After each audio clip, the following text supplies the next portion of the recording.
Hello race fans and welcome to a brand new season of the World Touring Car Series. Season 3 live here on RaceSpotTV, kicking off from the Red Bull Ring in Austria.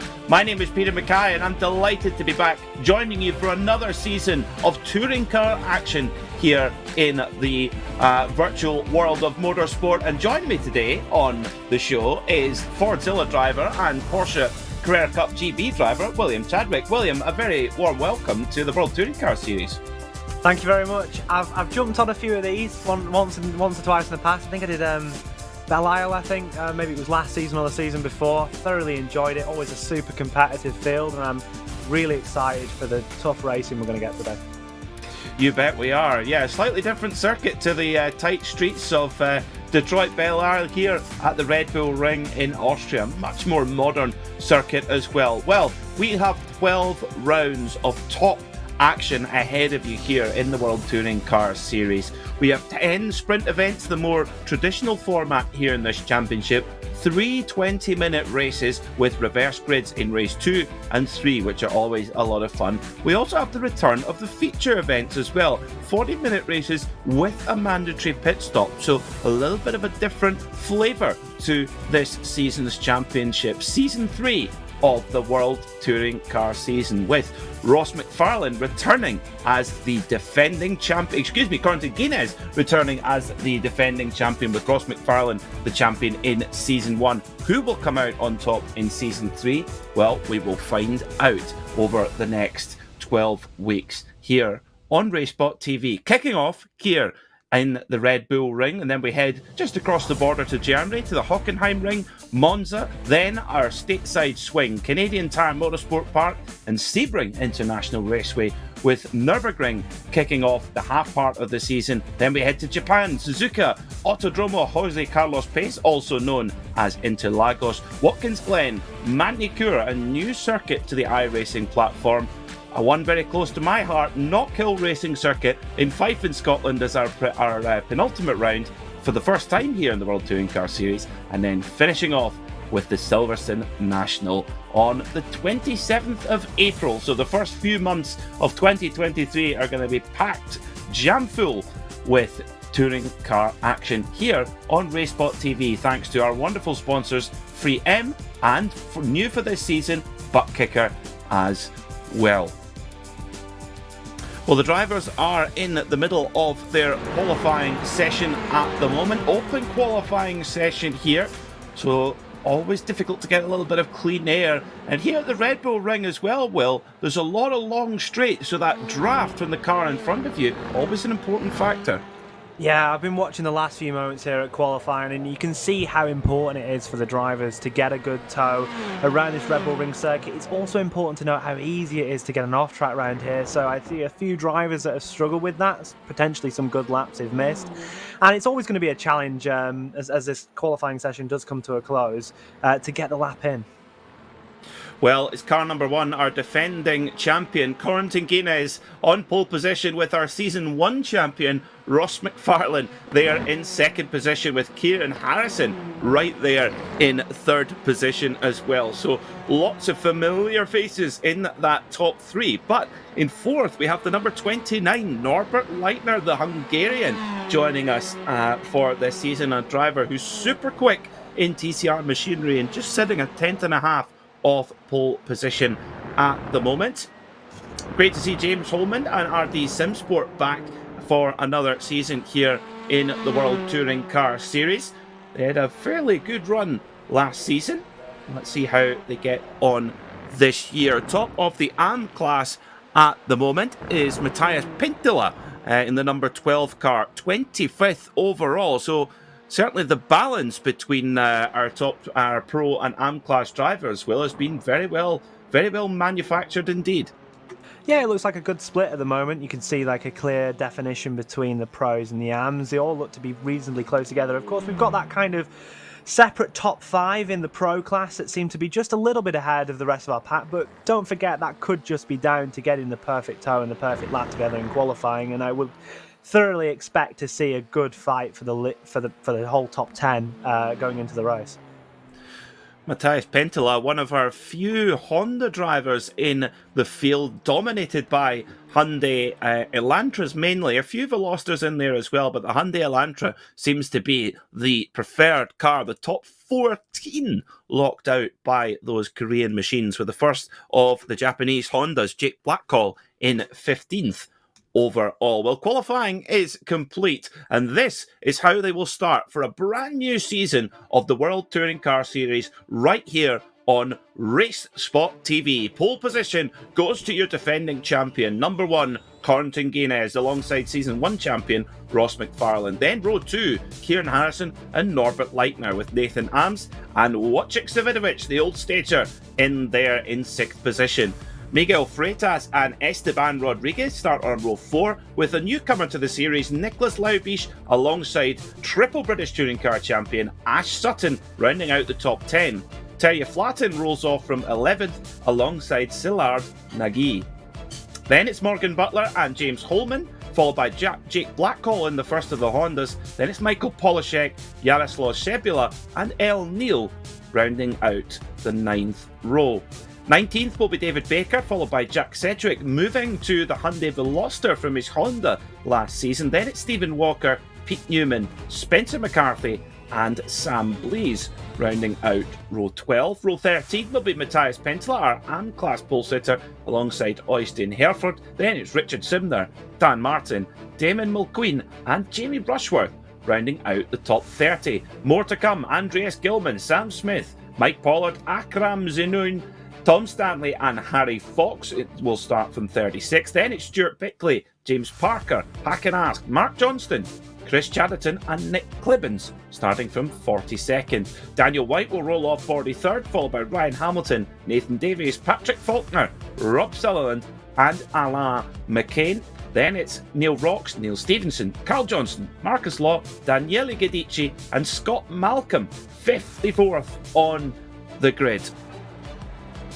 Total of 56 cars here. Look at them, all the way down the front straight here at the Red Bull Ring. But it will be Corentin Guinez who leads us away into 20 minutes of racing. 3 20-minute sprint races tonight. Let's see how they get on. A new season of the World Touring Car Series is green. Off we go. We're racing here in Austria. It's a nice getaway from the defending champion Corentin Guinez in the number 1 car. Ross McFarlane settles in behind in the familiar Pure Sims machine as they all get through this desperately tight turn 1 as well. You can see Ash Sutton making moves there as well, just on the outside of the top 10.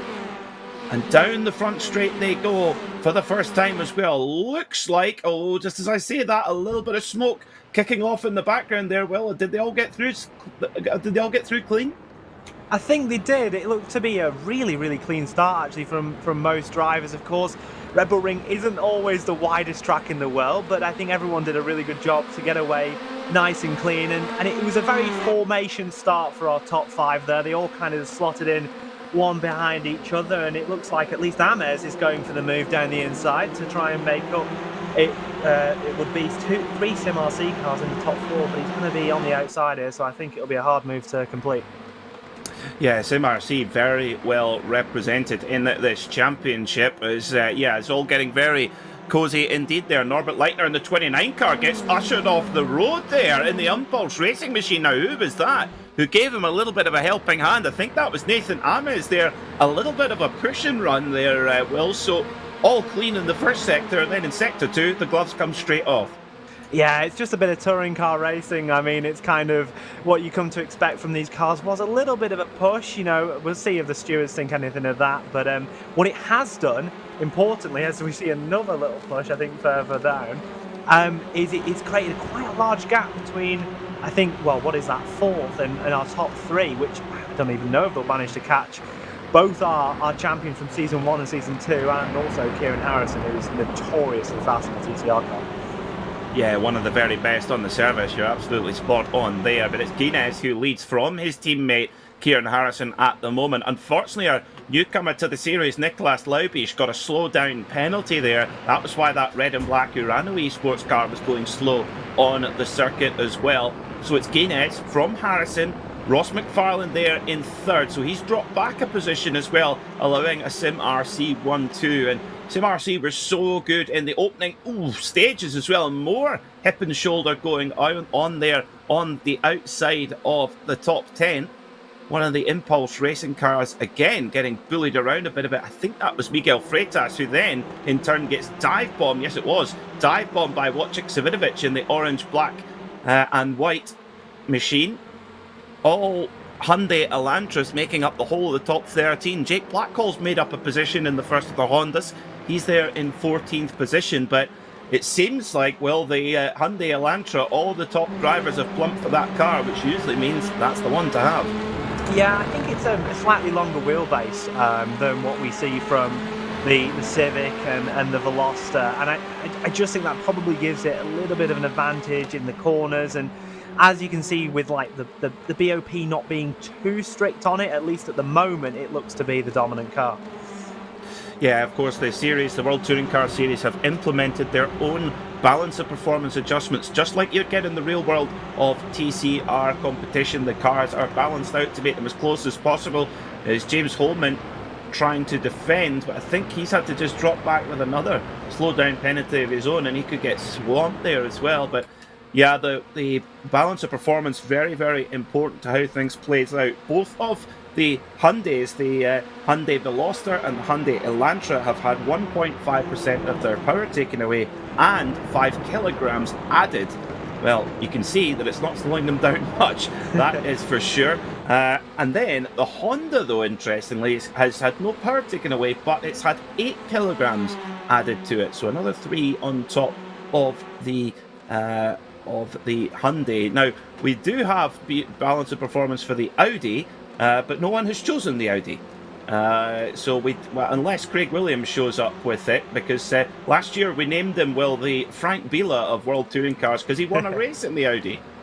That's fantastic to see. I remember watching him go around the Audi. I think it's always an easy way to get a fan vote, I think, from everyone watching along. You know, it's nice to be different and to try a different car, and especially if you can make it work, it might be to your advantage. Because something these series have to be careful not to do is, because we see so many of the top drivers in the Elantras, you don't want to bot the Elantra because the drivers are good. And that's where you have to really be careful with the balance of performance you do, because if you've got, like, let's say, the drivers that are maybe in the Honda are, let's say, 0.3 of a second off the Guinezes of the world, you don't want to make that Honda 0.3 of a second faster than the Elantra just to get it on turns, because then that wouldn't really be fair. So it's a careful balancing act, and I'm sure the organisers have done their own tests in order to make it as close as possible. Yeah, that is for sure. It's a very detailed process to get it right. Jake Blackhall in the Honda, he is making progress. He's up into 12th position now as well, so he's really making moves in that Honda, which is typically has pretty good handling. Oh, just as I say that, he runs understeers wide there and allows one of the Elantras through. I think that's Michael Polishek coming through there. Excuse me. Yes, I think it was. Yes, it was. Polishek coming through as they charge down into the infield section here as well. A lot of hip and shoulder going on here as well. A lot of these drivers, they do know each other well. Guinness, Harrison, McFarlane, Savidovic particularly, they're all really experienced in the TCR car, and if there's one discipline where those drivers really shine at world-class level, it's right here in these machines. Absolutely. The TCR community with Inside Irish is quite tightly knit. You know, there's everyone that's at a top level kind of knows each other, because it's almost a little bit of a niche, with, let's say, GT3s being the more popular cars. I think we see Nathan Davis, who looks to have maybe got into the gravel. The car doesn't look too damaged, at least from this view that we've got. Nicely not doing a bad rejoin, so that was a nice rejoin from Nathan, but it's not the start he would have liked to have. I think we're about to see a replay. Yeah, let's have a look then and see what happened to the number 22 Hyundai Elantra of Nathan Davies. Now, did he fall or was he pushed? He was pushed, and hard. One of the Hondas there got right into the back of him on the quarter panel. That's a bit of a clumsy one there, Will. Yeah, I mean, it looked quite close, really, but we look like we've had a big incident, at least on the straight. Not quite sure what we're looking at. Let's have a look at a replay. So, coming through then, oh dear, might have a bit of friendly fire going on here in front of Jack Sedgwick. So Sedgwick comes, oh, and it's one of the, SimLab Hyundai Elantras, and it takes a lot of cars with him, and oh dear, dear, dear. Cars everywhere, and there's not much room to get turned around there as the field flows through. We've got one of the biggest grids we've ever seen in World Touring Car Series, 55 cars here today. And yeah, when there's a crash in the middle of the mid-pack, there's a lot of cars to get through. Let's have a look from Sedgwick's point of view then. And he's definitely got caught up in this one as well.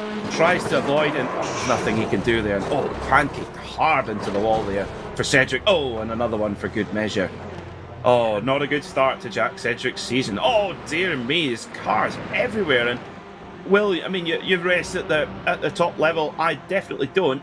I mean, I wouldn't say it's a clever idea to stay full throttle into an incident like that. No.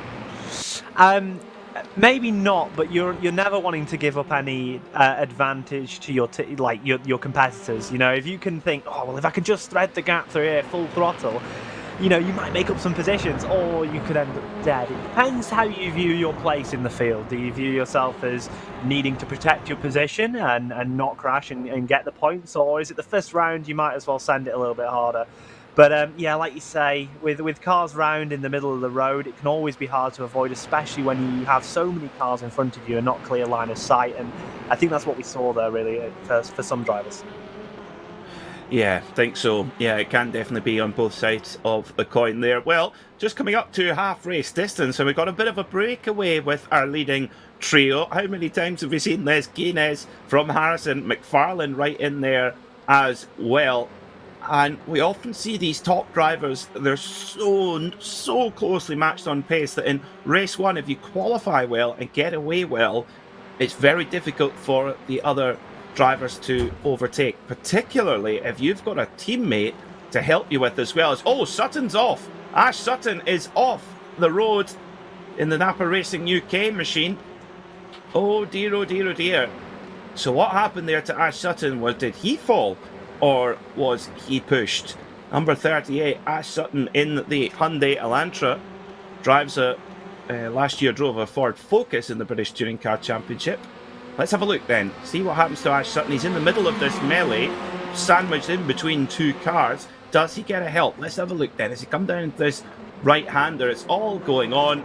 Bang, he gets a big help there. Nothing you could do. Yeah, it's one of those ones where, like, it's always hard being on the outside there. I mean, again, commend the rejoin. Not a bad rejoin, a very good rejoin. In fact, probably showing all of his experience from the real world. But when you're on the outside of a three-wide battle and the two inner cars make contact, there's very, very little you can do in that situation. And unfortunately, he's been the one to come off worse. So, yeah, what can you do? But maybe a good place for the reverse grid if we fingers crossed. I'm not quite sure what place he's in currently, but I think it's top 24 we're reversing. So he's definitely within that area of possibility. Well, of course, we don't know what the reverse will be. The spinny wheel decides. Yes. So yes, but being within that maximum, you're absolutely right, Will. Yes, so he's still within the reverse grid range.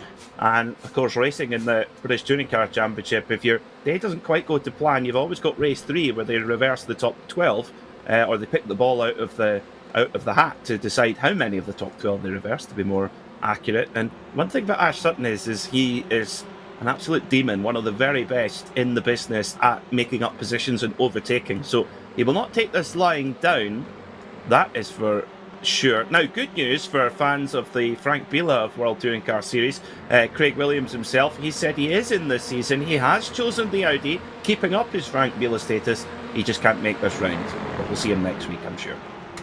Well, that's good to hear. It's always good to have that one sole car, and I'm sure people look forward to seeing Craig back in this championship. Of course, the grid is so good. Like you were saying, I was watching you read through the entirety of the grid thinking, God, it goes on for a while, doesn't it?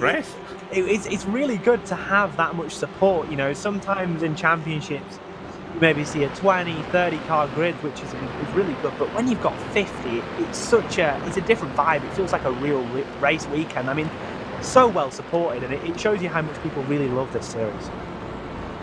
Yeah, it certainly is, and it's a big boost from last year as well. We've got lots of new names in the championship, which is fantastic as well. And we do have exciting announcements coming up here in the World Touring, in the World Sim Racing paddock. Of course, we've got the return of the ever popular World GT Championship, but keep your eyes peeled for further announcements. The paddock is growing. The world of virtual motorsport here with the World Sim Racing Leagues is going, so do keep your eyes peeled on that one. Richard Simner and Dan Martin battling away. Dan Martin, one of the front runners in the AM class. This is your battle for the AM lead at the moment. So 22nd overall, Richard Simner there in the blue and yellow Hyundai Elantra, with Dan Martin in the black and pink RD Sim Sport machine. And Richard Simner just covering off the line there as well. One of the Pure Sims cars behind him, that's David Baker, number 6. Now, we'd expect David Baker to be further up the order, so he could maybe mix up the pack there in the AM class. Yeah, he definitely could, and like you say, it's a close battle at the moment. It's good to see our top two AMs both close together, fighting for the first position in class. It's good to have them not separated apart. But like you say, David Baker, the pro in this mix, you know, dropped a little bit from qualifying. Maybe he's lacking a little bit of pace, but definitely could shake things up as we look back to the leading battle of Harrison and Guinness. Yeah, they've been glued together the whole race. It's like they've got a SimRC bungee cord that they attach each other. Obviously, I don't know if it's a thing on the continent, but certainly in the UK, you often see motorhomes towing a small car. They're absolutely joined right together, and that's exactly what these two SimRC cars look like at the moment. It's Quentin Guinness with the bright green streaks, and Kieran Harrison with the purple streaks. So 3 wide now for the AM battle. Of course, 2 of them in the AM battle, 1 in the pro. There's David Baker on the left-hand side of your shot. White, black and blue. And Simner turns him. Simner turns across at Dan Martin. Oh, dear me. Martin carries on, but Simner's in the fence. Martin's off the road. Oh, dear me. And Martin's off. Martin's in the gravel. Now, does he hang on to that AM class lead? But no. Simner, he's done. Oh, that was... I really don't know what happened there. They just seem to rub a little bit, and as soon as you touch the rear, there's no weight over the rear in these TCR cars as we watch a replay. As soon as you touch little rear corners, had a little nibble at each other and then gone. And then, I don't know, I'm really not sure who to put that on, but they've both lost their respective positions in the class as potential leaders. And yeah, it's the 111 now. Right, let's have a look then. So, Richard Simner, yeah, he does have room on the left-hand side. And if you feel that touch, he is moving across. I would agree with you there, Will. Yeah, Dan Martin appeared to be driving perfectly straight. The road does curve slightly there, though. As you can see that, it's not perfectly straight. Goes right a little bit, then left a little bit. This will give us a good view. Riding aboard with Dan Martin, they touch. And then, see, that tells a different story. There's always that initial contact, the little bit of whether it's a little bit of air between them or not, I'm not sure, but that little bit of contact kind of brings them together. It's almost like the re-straightening out after they've kind of separated from each other. Martin almost comes across a little bit much, but not got long to talk as we've got the 2 for the race lead fighting. No, this is the battle for the overall win, the pro class win as well. So Kieran Harrison is going to have a pop at the reigning champion, at his teammate, and Ross McFarlane has been brought right back in. He was just threatening to drop off a little bit there as well. Harrison gets put out on the paint. Now, will he get a slow down penalty there? He was right off track limits. It was close, but I don't quite think it was close. Oh, and here goes McFarlane now. So McFarlane gets through. Guinness drops back to 3rd. So as soon as that flying formation from SimRC was broken, Will, McFarlane pounced immediately. I can't help but think they'd be in DC together having a little go at each other. Guinness saying, "Oh no, Harrison, why did you go for me? We've lost the place to McFarlane." But maybe they had a rule with like 3 or 4 laps to go. They could start to fight. I'm sure they have some sort of thing with inside the chats, but it definitely mixes it up a bit. I don't think we're going to get anyone else other than these top 3 fight for the lead, but you never know what could happen in WTCR. And here comes Guinness then. He's wanted to snap straight back Troy Bayliss style on McFarlane. McFarlane gives him the racing room, always very respectful, firm but respectful as McFarlane. That's why he's won so many. As they begin to start to rub on the start-finish straight, and McFarlane immediately moves across thinking, right, I'm not wanting to... No, just to say that, they touch wheels. You got to be careful with that wheel to wheel. You can end up bending steering and all kinds of nasty stuff as well. But Guinness begins to just move ahead here. Can he get the move sealed up? Yes, he can. So Guinness, oh, dear me, moves a little bit across in the braking zone as well. Oh, this is so tight as well. Meanwhile, Kieran Harrison looks in his mirror saying, thank you very much indeed. Merry Christmas, happy birthday. And he's all of a sudden got a 6/10 of a second lead. Yeah, I can't quite decide whether that's enough. I don't think with the tow round here and how fast we know Guinness is, that'll be quite enough to seal the win, but it definitely helps him out. Of course, we've only got 2 laps to go as we reach the line here. I think we'll just go that extra lap. But yeah, it definitely gives me a little bit of breathing room. I don't know if it'll seal in the win though. I'm not sure. Well, we're going to go two laps to go, so we're going to go as far into overtime as we could really go, to be honest. It's going to be about 5 seconds left on the clock when we go over the line, so I hope the drivers have got enough fuel in the tank. So McFarlane drops back to third, and Guinness made pretty quick work there of McFarlane. Now the question is, can Guinness snap straight back on his teammate? I mean, the precedent has been set here. Appears to be no team orders at SimRC, or certainly none that are listened to, because if the gloves are well and truly off, and it seems to me here, Will, that Harrison and Guinness appear to have pace in the pocket. Might that be why they've decided to chuck the gloves off and go for it? Well, what I will say is that obviously when Guinness was passing passing McFarlane again after dropping back to third, he did have the benefit of the tow from his teammate, because obviously they're probably in chat together. Harrison gave his teammate the tow. Of course, there is a team championship. It is in your best interest for your teammate to also do well. But again, the reason that Guinness has caught up so well this lap as he has used at least one off track, I can say, at turn number 1, used it quite effectively actually, gaining nearly 0.2 of a second. So with 1 lap to go, I think it's all to play for. You bet it is. You bet it is. Well, here we go. On to the final lap then as well. Harrison and Guinness using all of the road on the exit there of the final corner. So just getting another lap and no more. So do they have enough fuel on board? Is there going to be any drivers who run out of fuel here? Because some might have predicted it being a lap shorter. Let's see.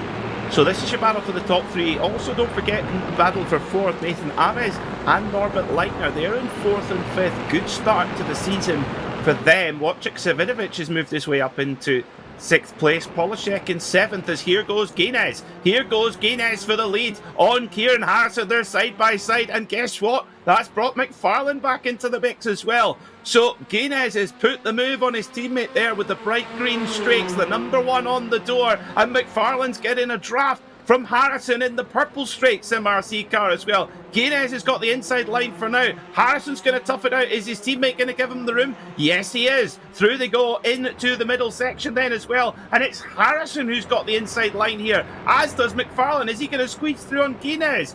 Oh, he's got a nose in. He's got just enough of a nose in as they come through. We're on the final lap of this first race of Season 3 of the World Touring Car Series. It's Kieran Harrison who's got the lead for now. Defended champion Corentin Guinness is going to try it as well. But oh, a little bit of contact between the old rivals, Guinness and McFarlane. And again, that's leaving Harrison that vital bit of room. Oh, as you see, McFarlane's going to go for the cutback here. Here he is. He's going to go up the inside on the... Oh, Guinness, no. Backs out of it at the last moment. It's going to be Kieran Harrison who wins the first race of the season. It's a SimRC 1-2. Guinness in 2nd and McFarlane rounding out the top 3. Whoa, that was a thriller. Oh. Yeah, and I'm glad they raced for it. You know, as we see a few remaining cars come across the line. I think that's our AM leader, the 111. Looks to be winning this in a Honda. Yeah, Akram Zenoni in the 111. But he's just been overtaken. He's run out of fuel. He's run out of fuel and he's lost it. Damon McQueen has won in the AM class. Akram Zanin has run out of fuel on the last lap. Oh. That's devastating. Oh. Oh, what are the... Well, we didn't expect. Here we go, if we listen to this.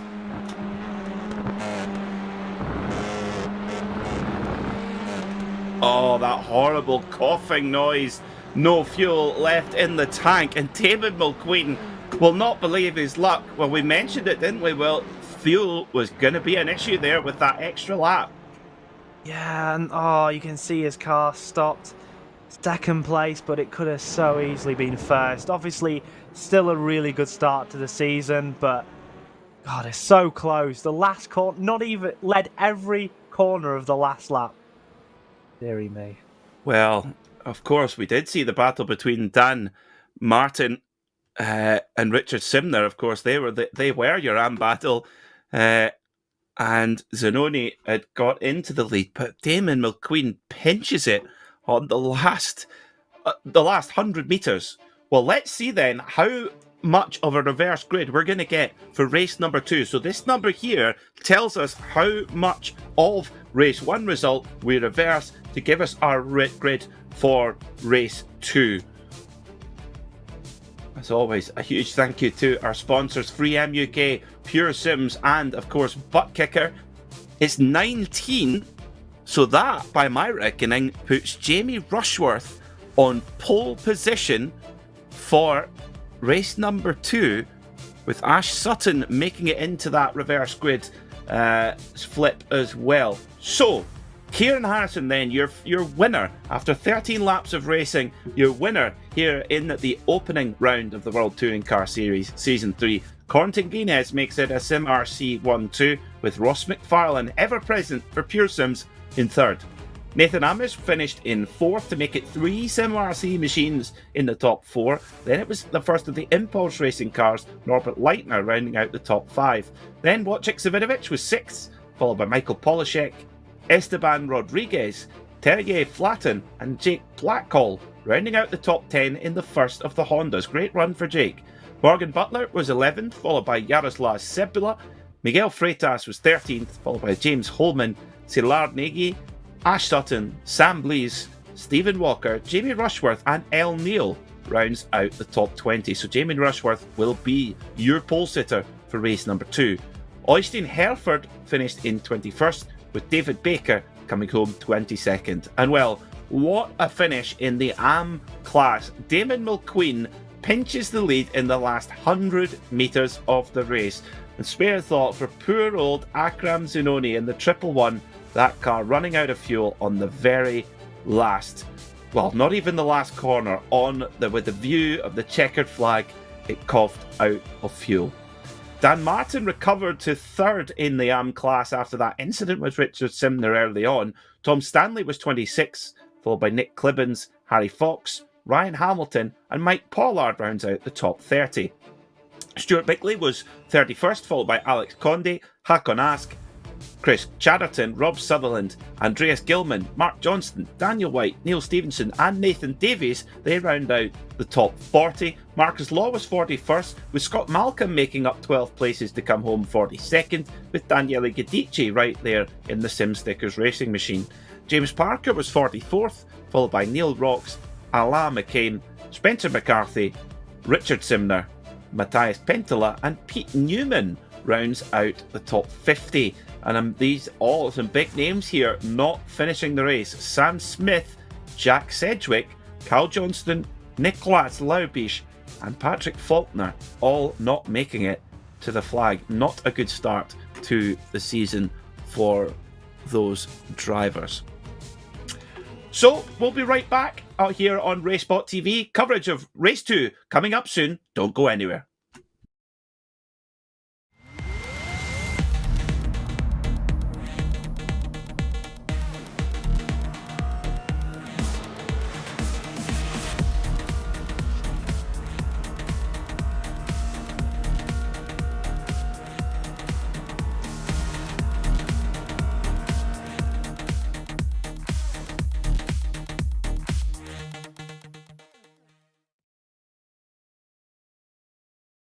Welcome back to RaceSpotTV, where we are preparing for race number 2 here, the first of our reverse grid races for this season. But, well, sometimes here in the World Touring Car Series, race 1 can often be, you know, we see the fastest drivers up front and not taking much risk, just bagging those big points. But today, we saw a very different look here in race 1.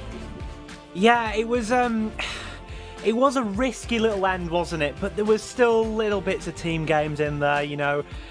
Harrison was still helping Guinness. Ultimately, the draft that he gave him probably secured Guinness in second, although they did race really fairly and quite hard for the win. I'm glad we got that race rather than just seeing a formation bump drafting finish. But, you know, hats off to McFarlane as well, because he really gave it a go.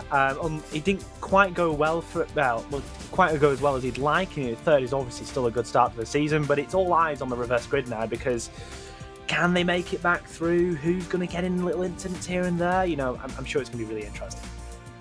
I think it will, yeah. I mean, this is where we see the real picture of the World Touring Car Series coming across in these reverse grid races. These are where the points are won and the big points are lost as well. We see, you know, Harrison, Guinness, McFarlane as our opening podium of the year. That's not a surprise at all. But when we get into these reverse grid races, it can all, the form book just goes out the window, and that strategy of how you pick your way through the field, so important. Absolutely, and it's critical to what makes a champion. You know, we've got these two races when we were in this sprint race format. You've got obviously the chance that it's gonna, you know, it can really go wrong for you in a reverse grid. If you're a bit too aggressive, if you don't quite, you know, think about the bigger picture, especially if you're one of those really key championship rivals. You know, we're talking about Harrison, Guinness, McFarlane, Ames, you know, all the guys right at the front. You know, I'm sure there's some names as well that might end up winning races across the season and challenging as well. But if you're getting taken out, or you're yourself being a bit reckless in these races, dropping points, it can really add up to losing you the championship at the end of the day. And that's where you've got to really factor in risk versus reward. Yeah, very true, and that's something that Ross McFarlane really has been the master of.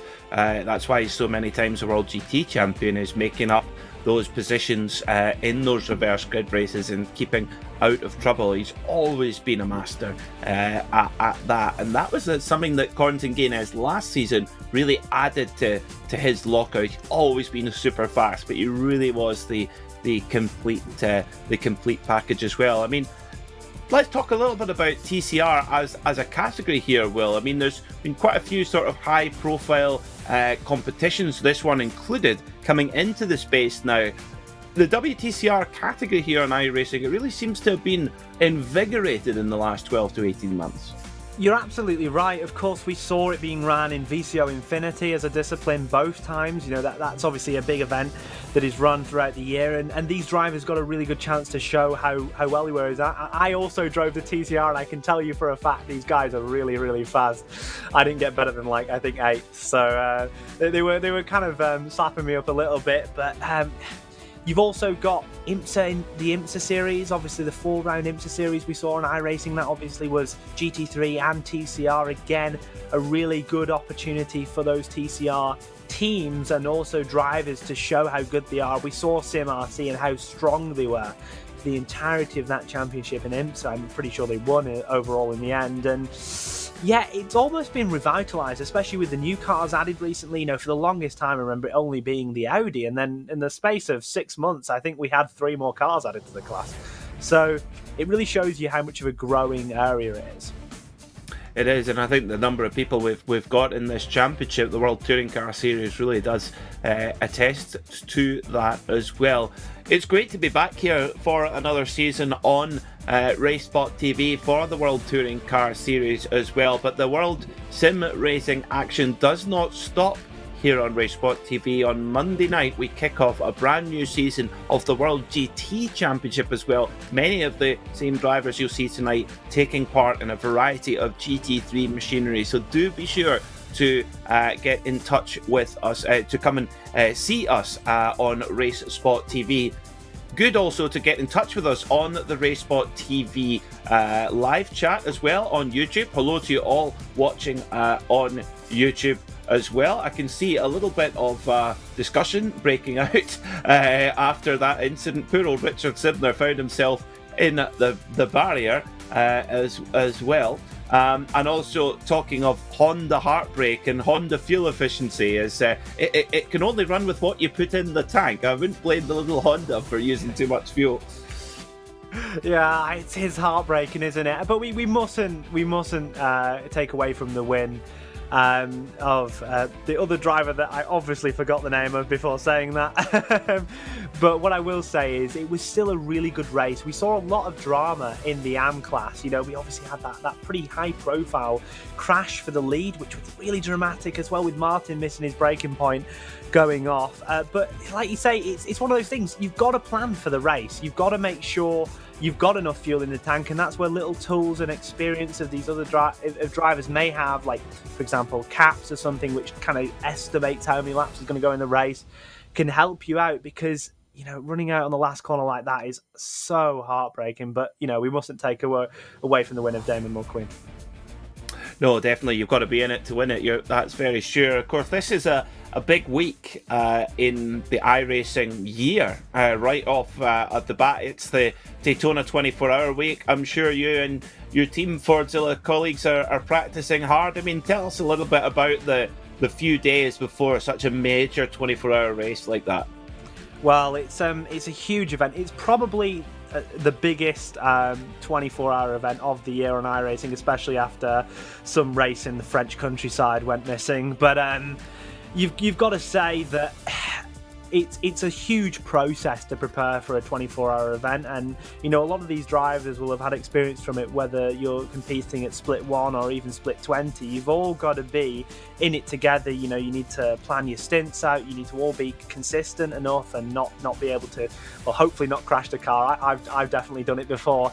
But yeah, I mean, as well as our prep's been going, it's been pretty good. We've tried to get a bit of iRating up to try and hopefully make top split, but if not, split 1 and 2 is broadcast on RaceSpotTV. Of course, only 2 parts for split 2, but that's still 12 hours of coverage for this weekend's race. 3 cars for Team Fordzilla. I think we'll have 2 GT3s and an LMDH. But I can't confirm whether any of those are going to make second split or not, because who knows until the splits are decided. And I hope that one day we're going to see you in a Ford, in the Ford GT.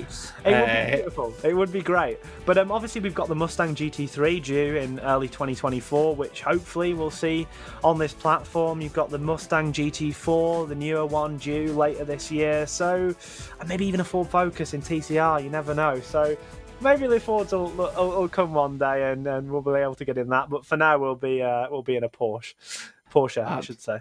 Absolutely, very good. And it's of course we're going to see that new Mustang. I'm very excited about the Mustang GT3. The fact that we're going to have, you know, Chevrolet versus Ford, GM versus Ford is a big battle, you know, and we're going to see that that's going to kick off in 2024. But from what I've heard, the Mustang GT3 prototype, or the test car, will be at Sebring for fans to have a poke around and have a look at as well, which is really exciting. And of course, it's not unusual with iRacing for the car to arrive in the virtual world with us here before it hits the real world track. The BMW LMDH is a good example.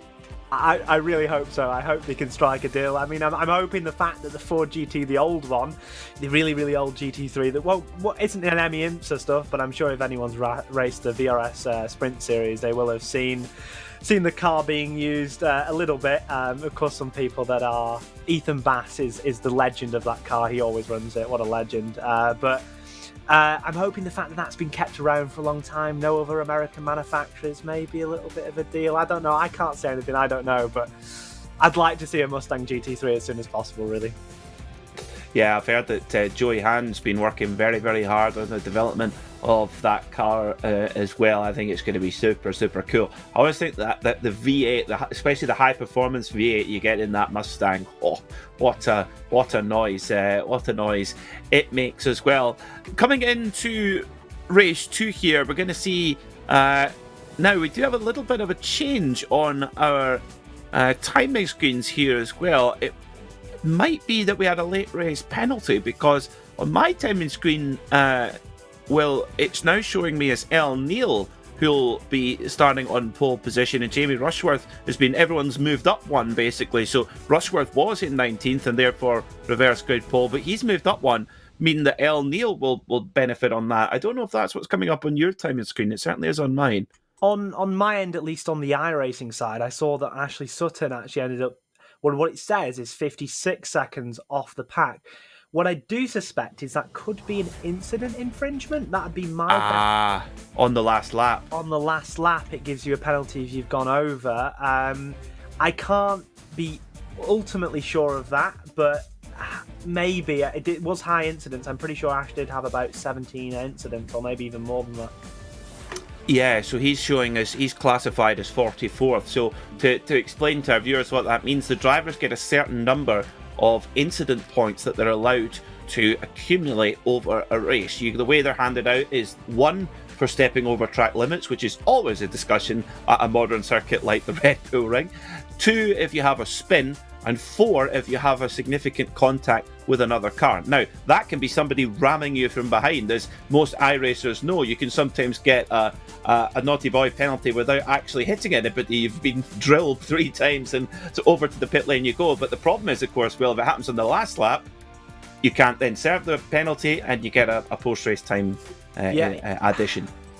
And it could be as close as just running wide on the last corner. It could be any of these things. Yeah. But like you say, when you can't serve it, because you could attempt. So what it is the penalty that we're referring to is a drive-through penalty, right? So you can drive through the pit lane. It'll cost you maybe 20 seconds, and that's you effectively serving the penalty. But if you do get it on the last lap, you can't complete your drive-through the penalty, so it gives you about 30 seconds on, and that's it, and you end up dropping back massively far. So that's really, really upsetting to see that happen to Ashley, but I think we'll see him come back with all the experience he has in the touring car in this second race.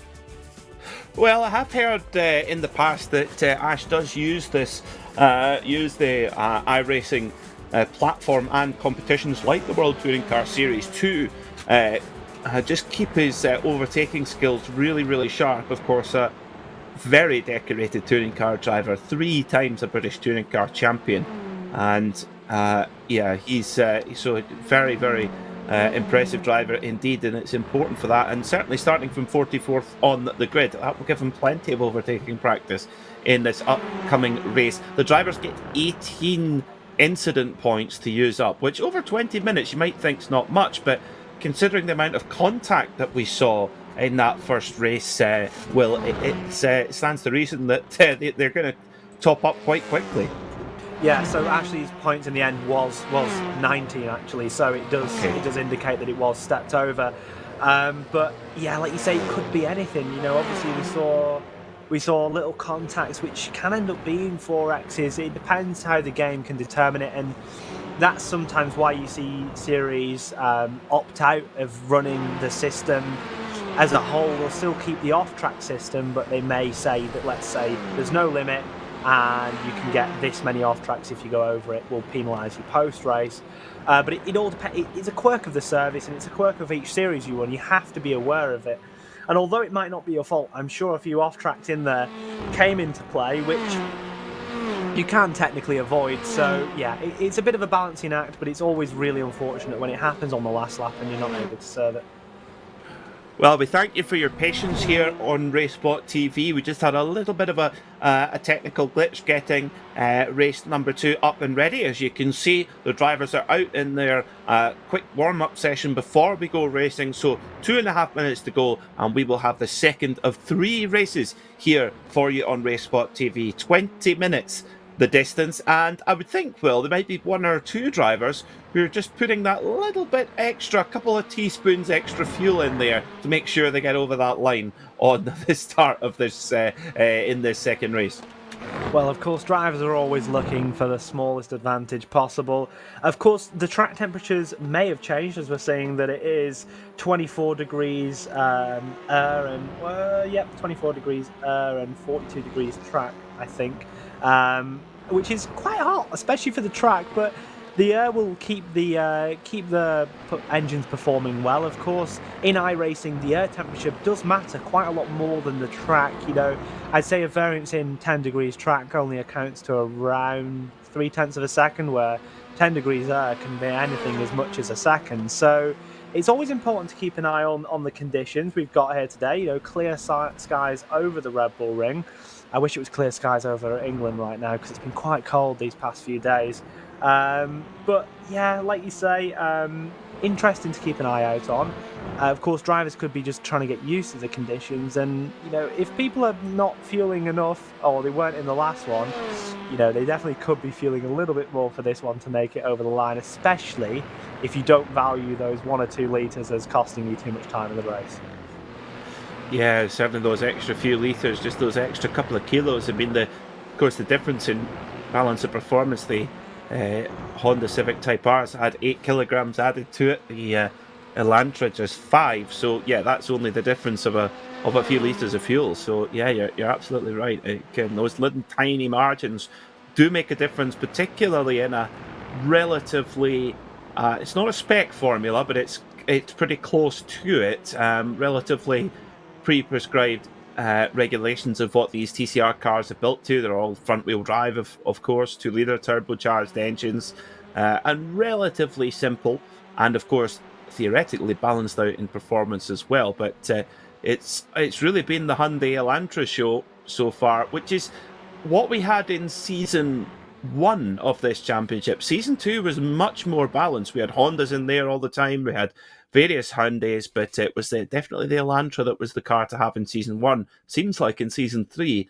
that's the same case again. So let's take a quick run of the first few rows of the grid here then for the second round of the season here in the World Touring Car Series.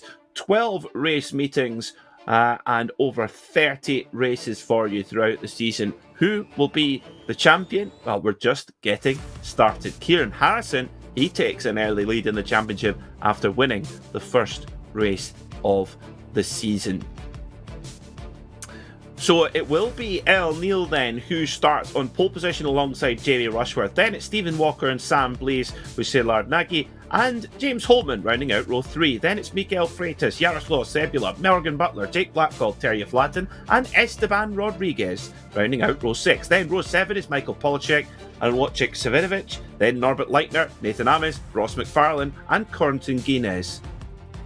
Race 1 winner Kieran Harrison will start 19th, followed by Øystein Herford, David Baker, Damon Mulqueen, starting on the 13th row of the grid after winning the AM class in race 1. Right, we're all gridded up, ready to go. 20 minutes of racing ahead of us, and it will be El Neil for Impulse Racing, who starts on pole position, waiting for the green flag. There it goes. We are racing once again in Austria. It's a great getaway there from El Neil. Not so good a getaway from David Baker. Could he get swamped there into turn 1? Oh, has to hang it off as Stephen Walker in the 222 hangs it around the outside as they flow through. And car off in the background. It's one of the Pure Sims cars. Is it McFarlane?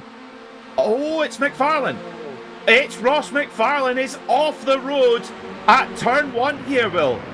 That's massive. I mean, like you said, like we were saying, it can have such a big impact on the championship, these reverse grid races, and it's already happened. We've already got one of our major title contenders caught up in an instant. Look, he got turned round on the exit. Oh, it's a hard one.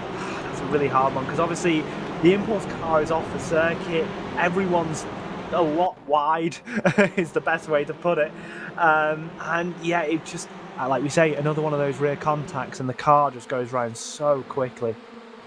Yeah, I think not really many fingers to point there. A racing incident is so tight into turn 1. It's notorious here at the Red Bull Ring. We see so many pile-ups there, as well as the two geodesic drivers battling away with one another there and making a little bit of friendly fire contact. It's one of the Impulse Racing machines trying to make the way through. That's Miguel Freitas in the 999. He splits the geodesic cars. Yes, he does. So Stephen Walker ahead of him. Sam Blaze right behind, and Jaroslav Sebula in the orange and black machine there. He's making moves up early on, as well as the drivers shuffle for position. Great opportunity to make up some cheeky moves here as well. And Kieran Harrison, he is on it there in the Sim RC machine with the purple strakes. he's right behind his teammate Corentin Guinness, but that's actually Nathan Ames who's making a move there on one of the Semper Racing cars. That's Wojciech Savinovic as they make it through, clean through turn 1 just about.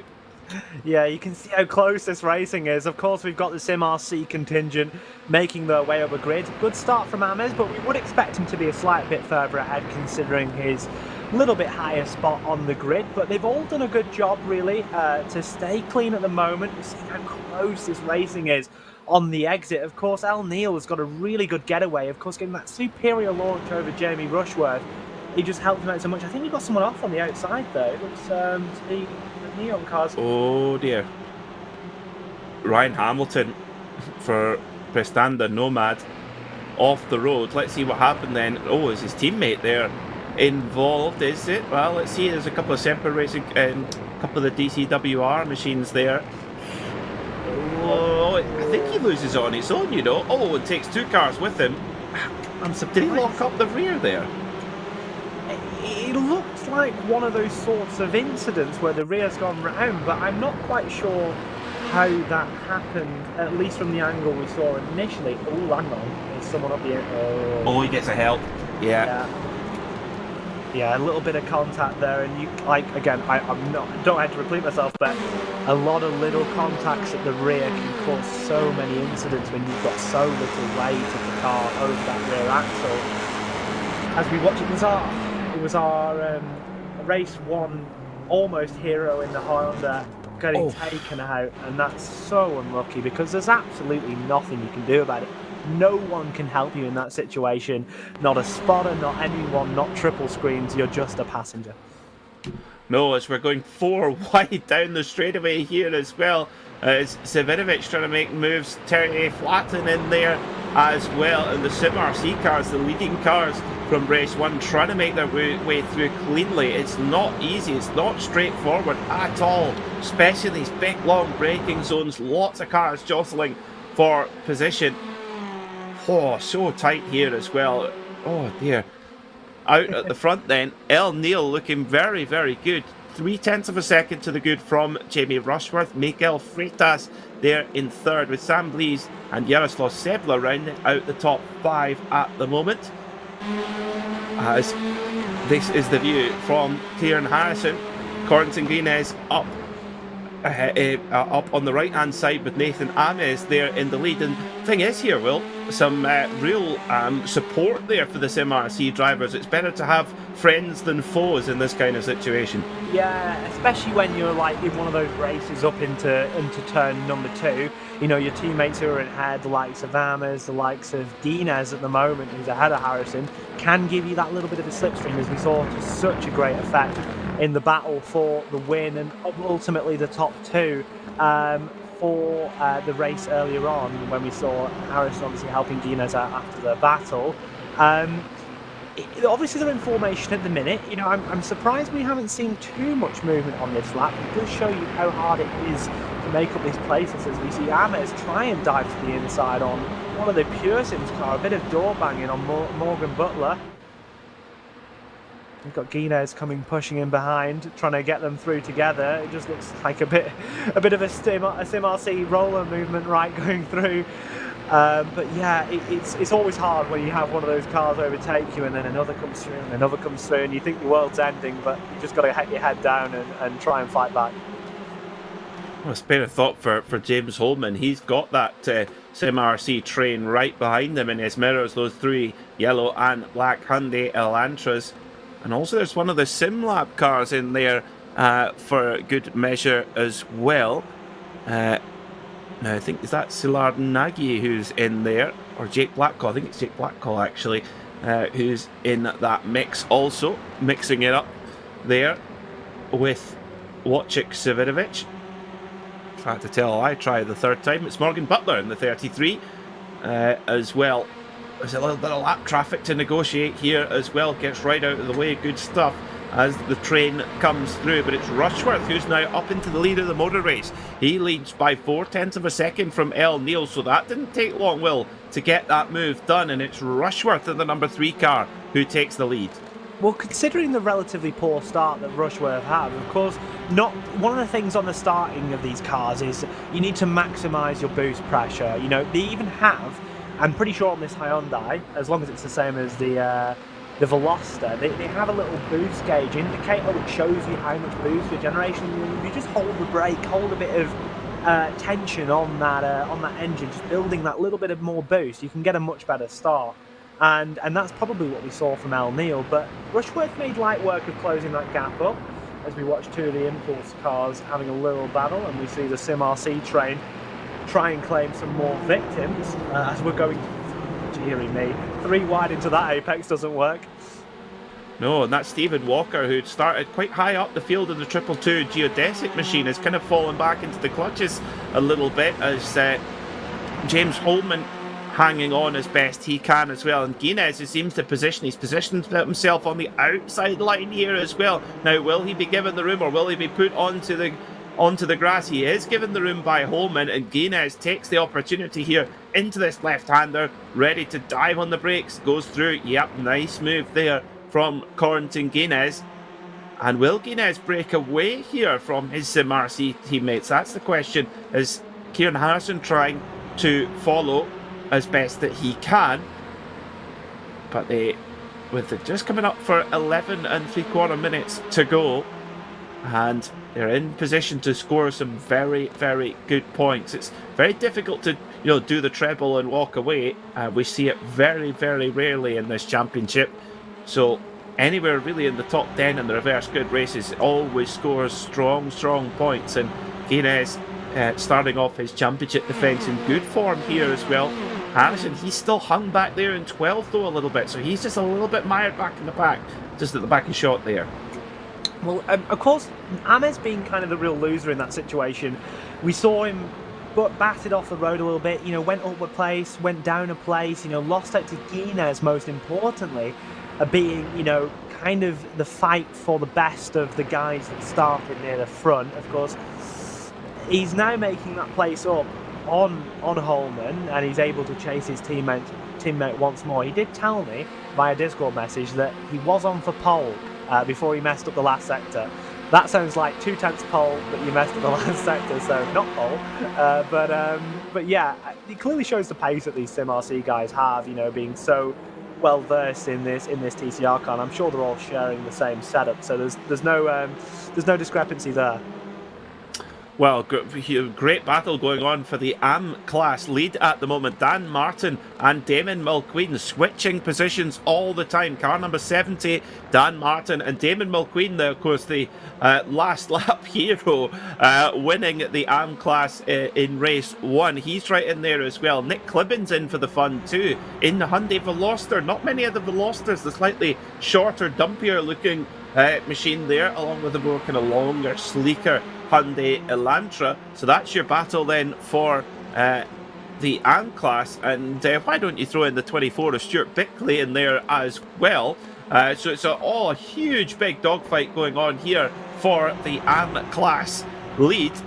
But I tell you what, big props to Ash Sutton, 44th on the grid, up to 20th after just 10 minutes of racing. Remarkable. Well, that one really did pass by me. That was incredible. I didn't realise Ash had gone up that many positions. It looks like, though, we've got a fight for the race lead. It looks like Miguel Freitas has tried to go all the way around the outside of Jamie Rush. I think he's done it, Do you know, I think he has. You don't see that move very often. What a move there from Miguel Freitas. Well, like a fine vintage port from his native Porto, he just gets better with every race. Freitas hits the front in the 999. And Rushworth immediately has to go in the defensive to Freitas' Impulse Racing teammate, El Neil, who's rallied a little bit as well. And don't write off the number 13 of Sam Blease in that white and black geodesic machine. He moves up into third. El Neil back into fourth for now. But I tell you what, talk us through this move. Well, it got round the outside, so we're getting a bit of a slipstream, very, very close behind the rear end of the number 3 car ahead. Pulling out to the outside, obviously looking to brake as late as possible, but one of the advantages of driving these TCR cars is if you can straighten it up early, you can get the traction, and that's exactly what Freitas did. Got a really good run out the corner, a lot of traction, and easily pulled away to get the race lead from 7th on the grid. And of course, that's our, that's one of those drivers that started a little bit further back, not too far back to not challenge the lead, but a little bit far back, got a lot of pace clearly, and now we're seeing it in the race, pulling 7/10 over Rushworth just in the matter of just over half a lap, really, as we look back to one of our Freem Hondas, and I believe that's Ash Sutton. Ash Sutton is in the Hyundai. He's in the Hyundai Elantra. The Freem Honda right behind Ash Sutton, that's Jake Blackhall. The Freem Honda, the beautiful Freem Honda as well. Freem, a long-time supporter of the World Touring Car Series. Great to have them on board for another season. Of course, Ash Sutton, for one of many drivers in the British Touring Car Championship paddock to trust Freem fireproof equipment in the race car to keep him cool and safe. And also they make fantastic gloves, boots, etc. And you can even have them customised as well. I could imagine some W. Chadwick Esquire gloves for your for Daytona for the weekend. Or maybe I'm on some incredibly old gloves, and I'm sure if anyone's ever seen my gloves, whether you saw them at Sim Racing Expo late on last year or anything, they are absolutely destroyed. So I'd quite like a pair of Freem gloves. That's a hint there from Will Chadwick of Fordzilla. He'd like a pair of Freem gloves. Well, to tell you what, they do good deals. Good deals. A great quality product Freem make. And so do check out their website. Freitas up at the front. Rushworth just rallying a little bit, but Freitas' pace is just fantastic. The danger man, though, surprise, is Contiguinez. 2 laps ago, he pulled 1.5 seconds out of Freitas. Last lap, he pulled 0.6 of a second out of Freitas. And there he is, that menacing Sim RC Hyundai at the back of the shot with the green mirror caps. There it is. He's there in 7th on the road, but in time-wise, Will, there isn't much gap between him and our leader. It's just a question in these last 6 minutes, how fast can Guinness make up places? Because he's absolutely in the driver's seat at the moment. Absolutely, but we're not going to go that extra lap this time by, partially probably due to the fact that our ultimate pace guys aren't quite at the front of this race, and we have seen quite a bit of chopping and changes. Pace can be one thing, Peter, but passing's a whole another story. Guinness is getting held up now a little bit. Obviously, he had that run onto the back of the. Of course, we're looking at Harrison on screen, but Guinness had a good run onto the back of those cars and didn't have to pass anyone. So that's probably a reason for his not quite inflated lap times, but a little bit faster than we would see if he was in cleaner. Of course, we've got Harrison here fighting on our screens with Wojciech Savidovic, and I think that's him past, started this lap, I think, in 11th place. Savidovic did start behind him, but they've both got past Sebula. So a little bit of progress there into the top 10 for Harrison. We look back towards the front train, we can see that Guinness has made 1 position up this lap. Not quite enough, though, with only 2 laps remaining. 3 laps remaining, I should say. Yeah, well, he's got time. He's got time. Never under. Whoa, that'll help. Goodness me. Little bit of hip and, well, not hip and shoulder. That was a nerf from the rear there from Sam Blease to Jamie Rushworth, giving him a bit of the hurry on, saying, come on, Guinness is coming. I've got El Neil up my chuff. I've got Michael Polishek in there as well. And Rushworth goes defensive as well. Freitas is looking in his mirror saying, oh, happy days. 1.5 seconds the advantage. So Freitas looking in a really good position in that 999 Impulse racing machine. And here comes Guinness. Guinness has managed to forge a gap open just on the inside of Michael Polishek. And can he make the move? Oh, he's going to go 2 for 1. 2 for the price of 1 here. Oh, it's so tight. Oh, it's so tight. And El Neil just moves a little bit to give Guinness the room. But of course, the big loser there, oh dear, was Polishek, who got a little bit shoved out as well. And that has brought Harrison back into the fray. He looked like he was getting held up by Savidovic. But all of a sudden, Harrison is... excuse me, that's Ames. They need to get... They've got 2 purple cars and 1 green one. We need a different colour for Ames. But Ames is in there as well, getting properly in the hunt. and he's there in 7th. Guinness up to 4th, so he's really profited from that exchange. And could we see Guinness getting on the podium here from 18th on the grid? We might well do. I definitely think we'll see him on the podium, but I don't know if we'll see him challenge for the lead. Slowdown for the 3rd place car of Sam Blease on the exit there of the final corner. That makes Guinness's job that much easier. Ames has got caught up a little bit, as we're seeing on our screens right now. Oh, that was close with Al Neil, our pole sitter, on the exit.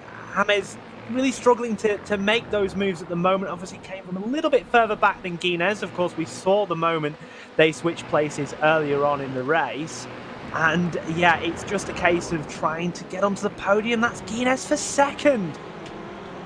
He's picking them off for fun here, is Corentin Guinness. You can see why he has that number 1 on the side of the car. He was right there on pace in race 1, didn't quite shuffle his way. Harrison got the win, but as we said in these reverse grid races, it's all about making up places, and Guinness has played this one perfectly. He's negotiated stormy waters and it's got through into 2nd position. I think, as you rightly say, Will, Freitas has gone 2.5 seconds, the gap there as well, but I think Guinness will be delighted to make it through into 2nd position. Still a couple of laps, still 1 lap to go when they get to the stripe. In the AM class, at the moment, it is, as I refresh my timing screen, it is Dan Martin who leads by just over 2 seconds as well. So Dan Martin, he's really bounced back from that disappointment of race 1, Will, to move into the AM class lead. Super stuff. Yeah, it is. He's managed to battle quite a lot, and P3 we're seeing a battle for again.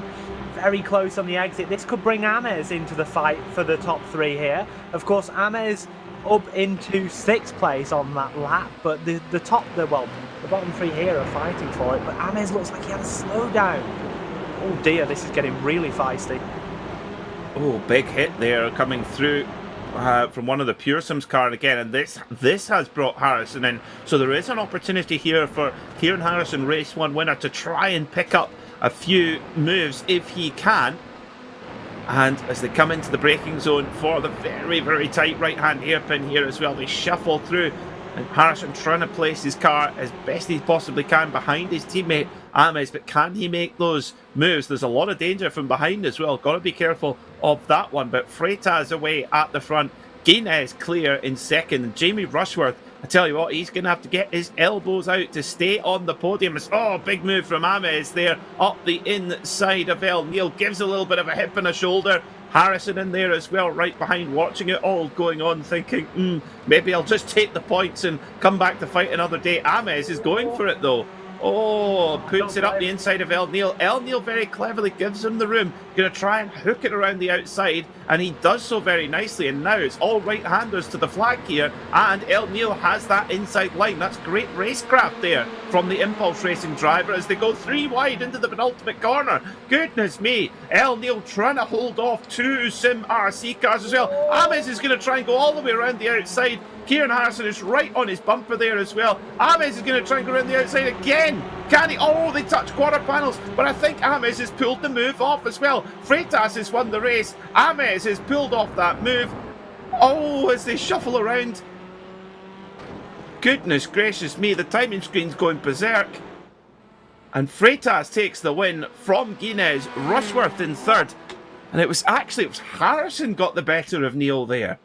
Yeah, it was Harrison. The cars are very, very similar. Oh. Another thing that we couldn't quite see on that last lap was that I think we saw Mulqueen into 2nd, was 4th with 2 laps to go in the AM class, moved up into 2nd. There was a huge fight between Bickley, Gilman and Mulqueen for the 2nd place in AM. Of course, Martin ran away with it almost, as we watch a replay here of, I think it's the 642 car.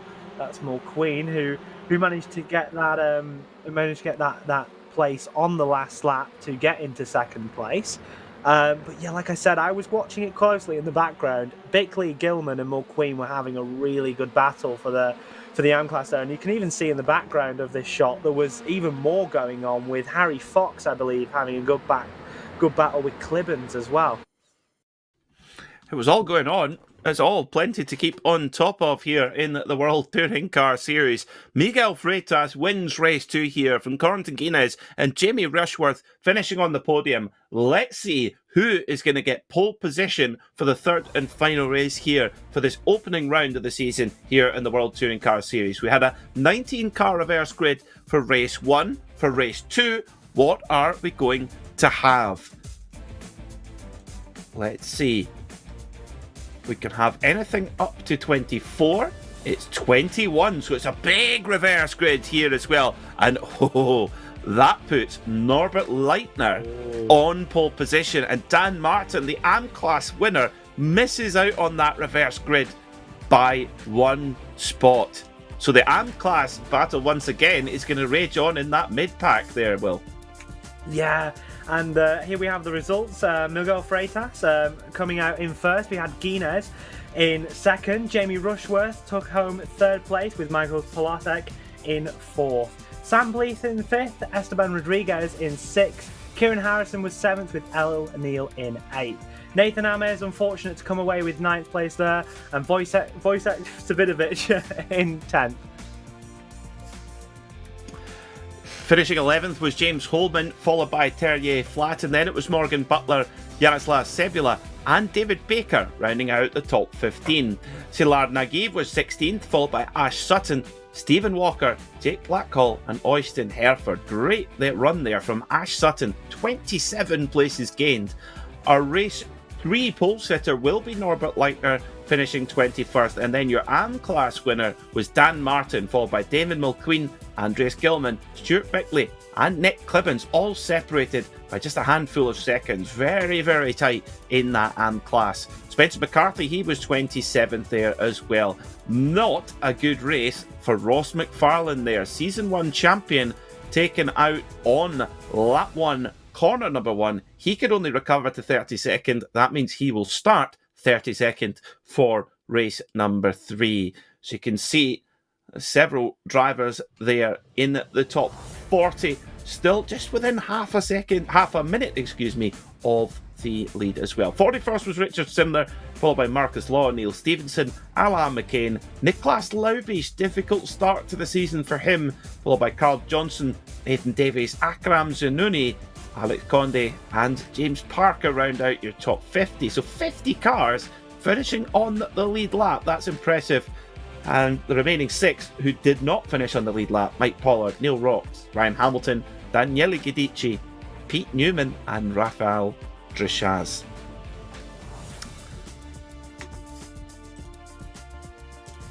Well.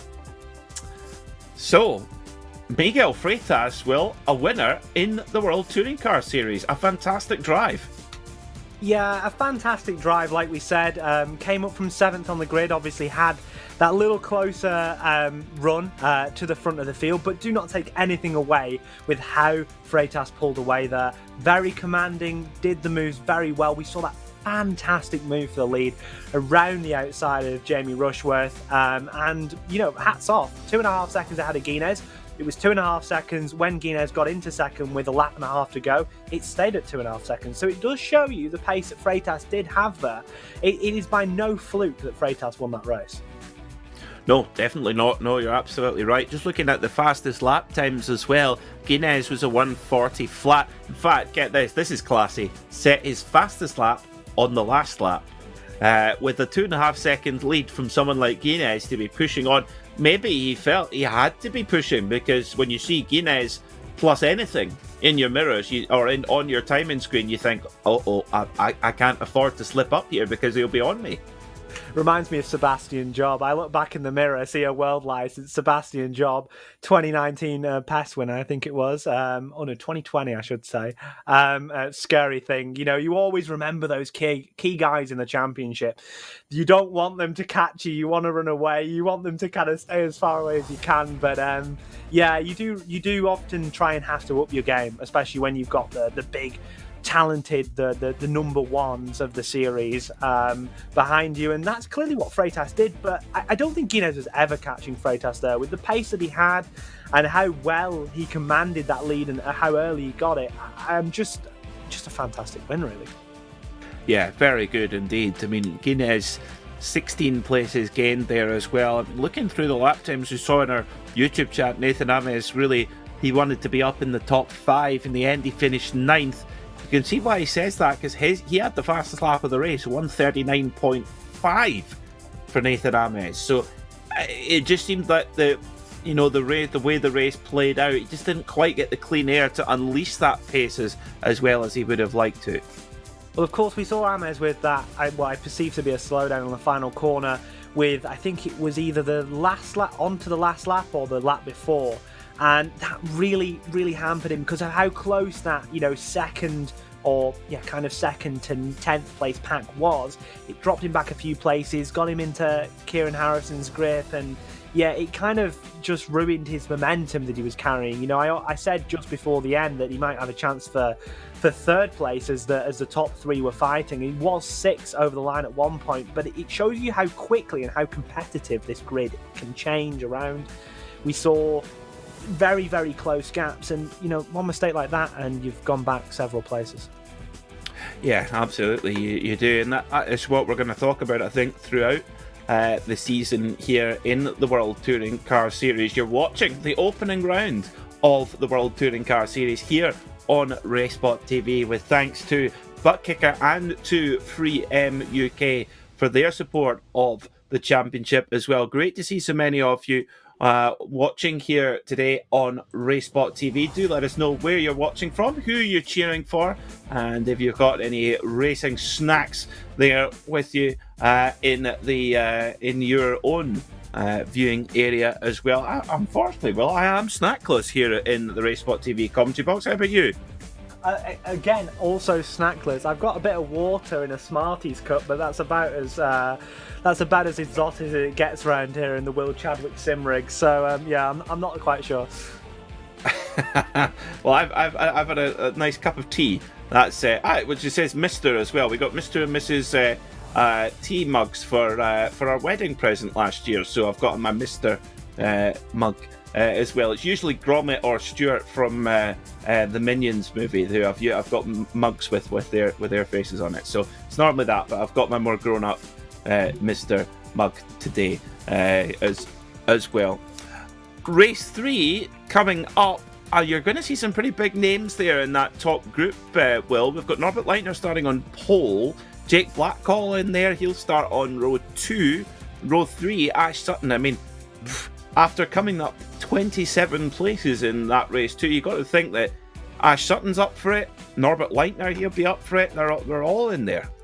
Yeah, and like you say, Norbert Leitner from, I think, pole position is going to be really, really fast. Ash Sutton as well. Obviously, we saw definitely that Ash has pace, and we know how good he is at racing, all the experience he has. So it definitely could be a good race, and it might prove again too much for the likes of Guinness and Harrison and Ames to come through and fight back. But let's not forget, some of these CMRC boys, instead of being, inside that top 5, got Ames in 9th, going to be slightly closer to the front, With a lot of places on lap 1 and the train not spreading out too much, we could still see a good challenge from the lead from those boys. Yeah, we could do. I mean, what can you say about poor old Ross McFarlane as well? Season 1 champion, was up there in the podium positions in race 1, and it just shows you how quick your fortunes can turn, and if they turn at the wrong moment, you're in real trouble, because race 2 you're in kind of a rock and a hard place. If you have problems in race 1, you can recover through race 2 and then get a good reverse grid for race 3 and make it up.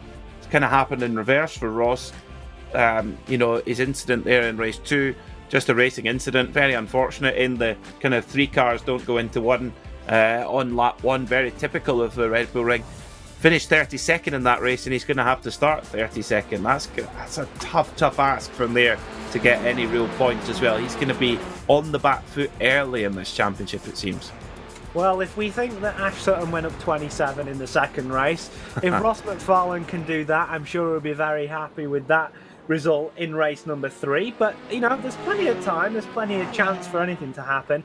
It is World Touring Cars, so I'm pretty sure we can see anything here tonight. Maybe even Nicholas Leibish from 45th. Commiserations to him with the incident early on in race 1.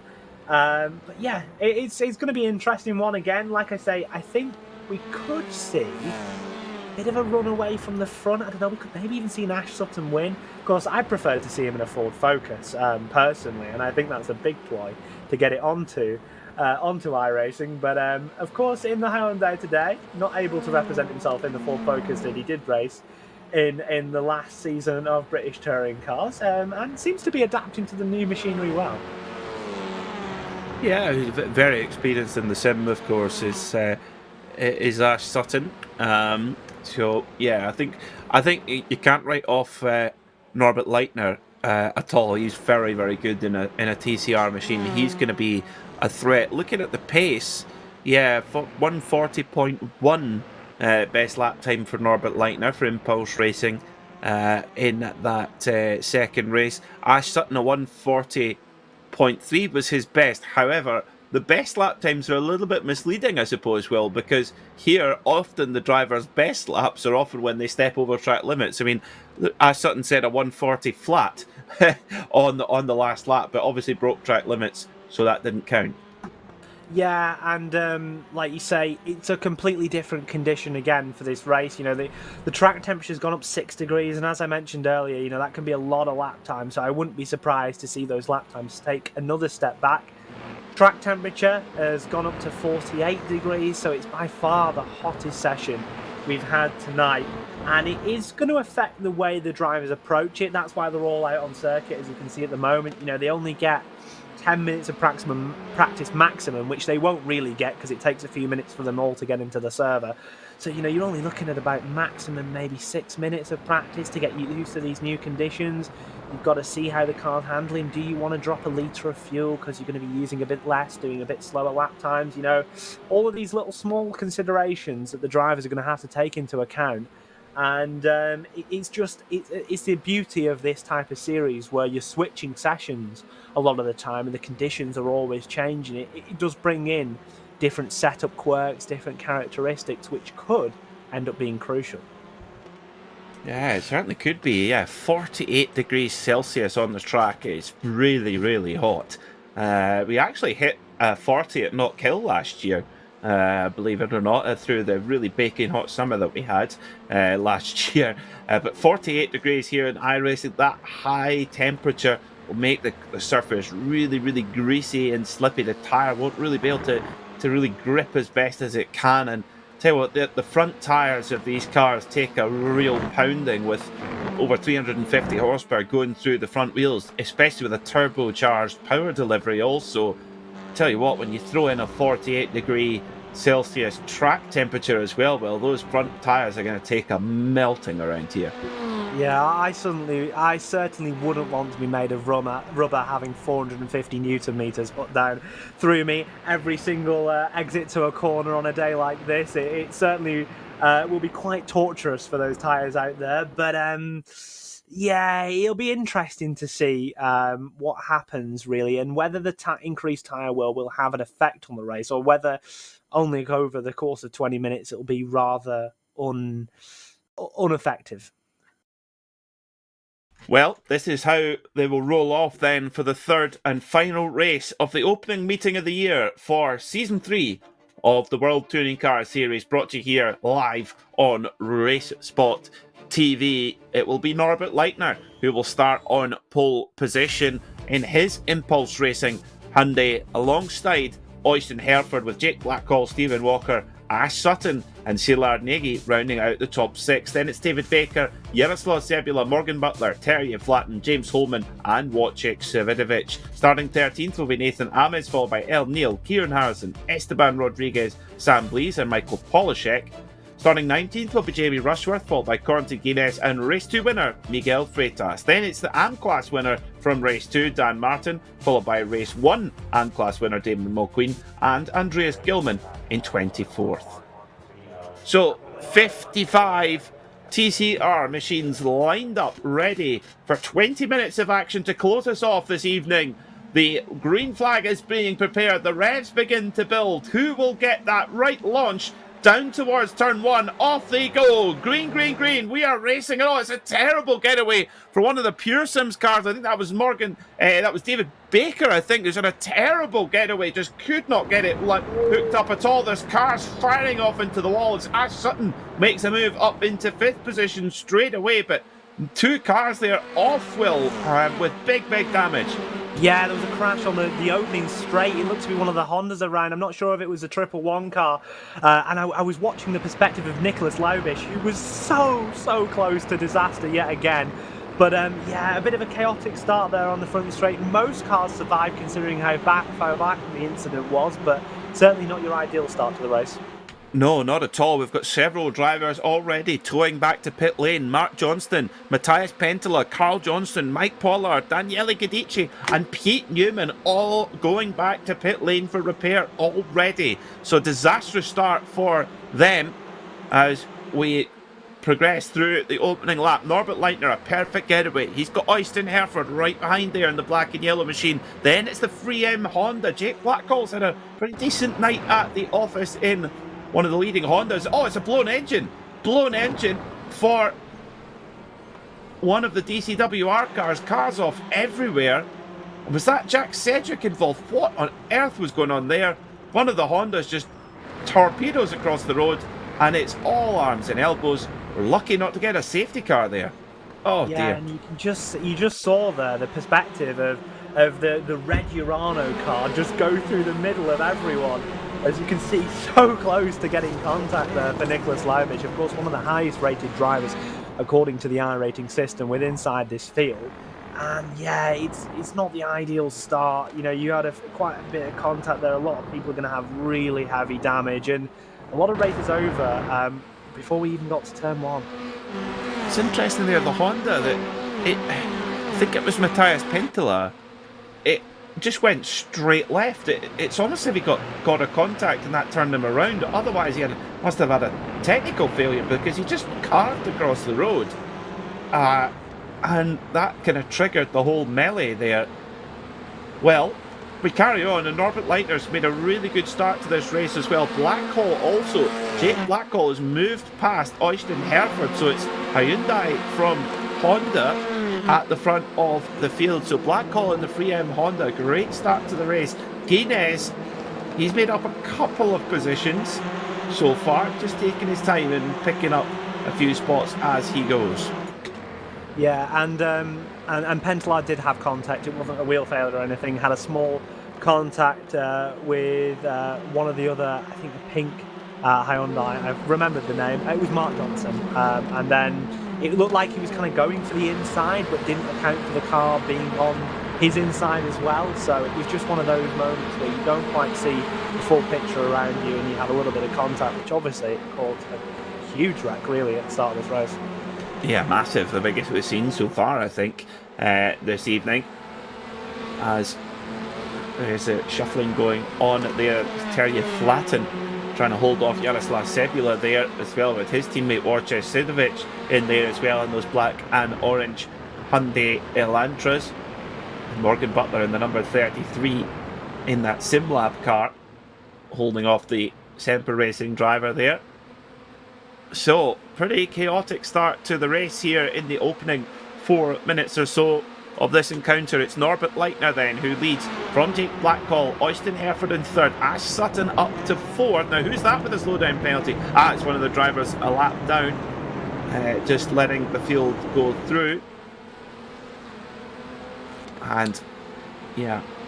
Yeah, one thing I was looking at is Ames really didn't have a good start. You know, started 13th, ended up, behind 16th place at one point at the end of lap 1. Really didn't make the most of his starting position ahead of some of the SimRC cars, and is now really being challenged by Kieran Harrison down into turn number 3. We can see a car that's just had a little trip into the gravel, and in fact has lost that position to Harrison there. So, looking less and less likely that we would see, one of those. Oh my word, that move from Harrison was ridiculous in the background as we look towards one of the Hondas here.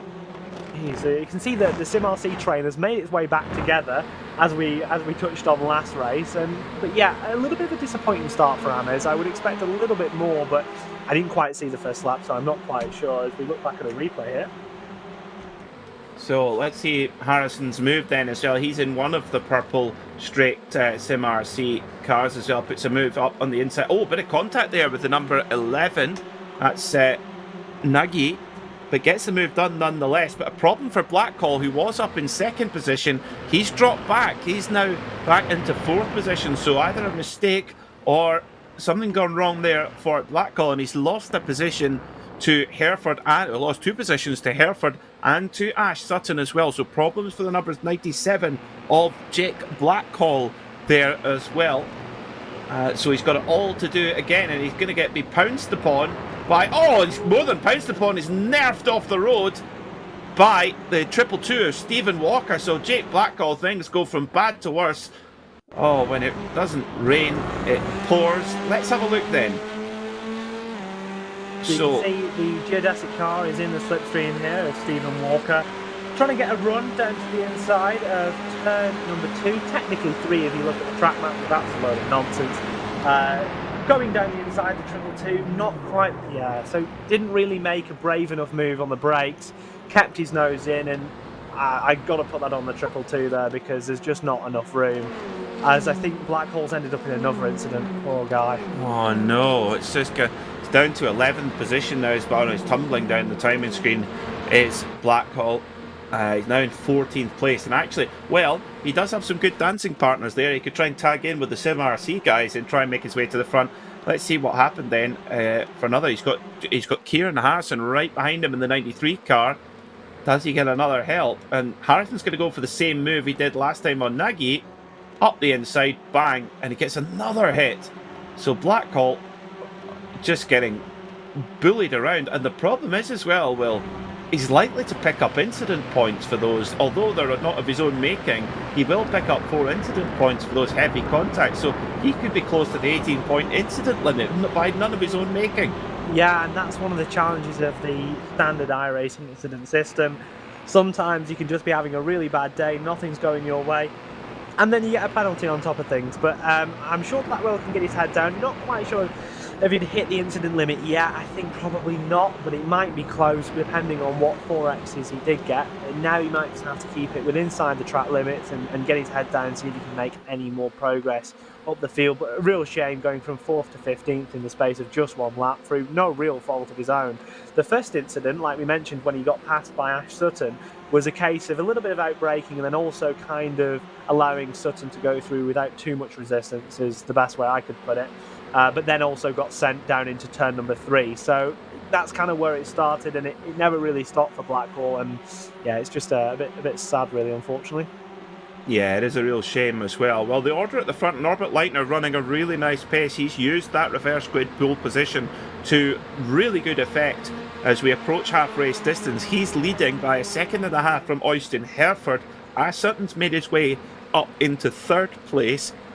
And he's running a little bit of a lonely 3rd place. He's got about 1.5 seconds in front of him and about 1.5 seconds behind. So we'll see if Sutton either moves forward or backwards there in that white and blue Hyundai Elantra. But Terry Flatten, car number 7, a little bit of a cork in the bottle here. He's got the number 222 of Stephen Walker there, Morgan Butler in the 333, and then the ominous Semper Racing duo of Wojciech Savidovic and Jaroslaw Sebula in there as well. And not too far behind it, just at the back of shot, the yellow and purple car of Wojciech Savidovic, of Kieran Harrison, with James Holman right there too as well. So Terje Flatten has got a big old dangerous express train queuing up behind him. Yeah, and it's going to be interesting how it's navigated over the next few laps, because obviously you don't want the Morgan Butler situation to happen where you just get passed by 1, 2, 3 contacts. You know, you don't want to end up tumbling down the order. You want to maybe be smart with what you fight. If someone's really sending it to the inside aggressively, you might want to just be a bit more cautious, let them through, kind of just try and stop the bleeding in a sense. And just kind of balance it out. It'll be interesting to see how it's gone. Not too bad this lap, managed to keep a little bit of a gap as the more menacing cars still reside a few cars back from him. So half race distance then, 10 minutes to go here in this final race of the day at the Red Bull Ring here in Austria. Oh, one of the RD Sim Sport cars off. Now, who was that? Was that Dan Martin or was it Holman in the black and pink Hyundai Elantra?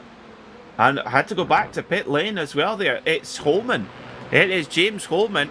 So problems there for the RD Sim Sport Pro driver. Let's see what happened then. He's in a battle. Oh, he's in a big battle there with Ames in the 36. And oh dear. Oops. Oops. Yeah. Oops, indeed. Looked a bit interesting there on the contact. It's all I could really say. Of course, the initial bit of contact not really being Ames' fault, but a little bit of air in there. And I would say that his line through that corner was slightly interesting considering someone was at the inside. Well, let's get a look at it then at the onboard here of Ames. So he runs out there. Now remember, on the right hand side there is Holman. Oh, big hit there as well. To be fair, Ames gave him no room and then all of a sudden just careers across the front of the bonnet.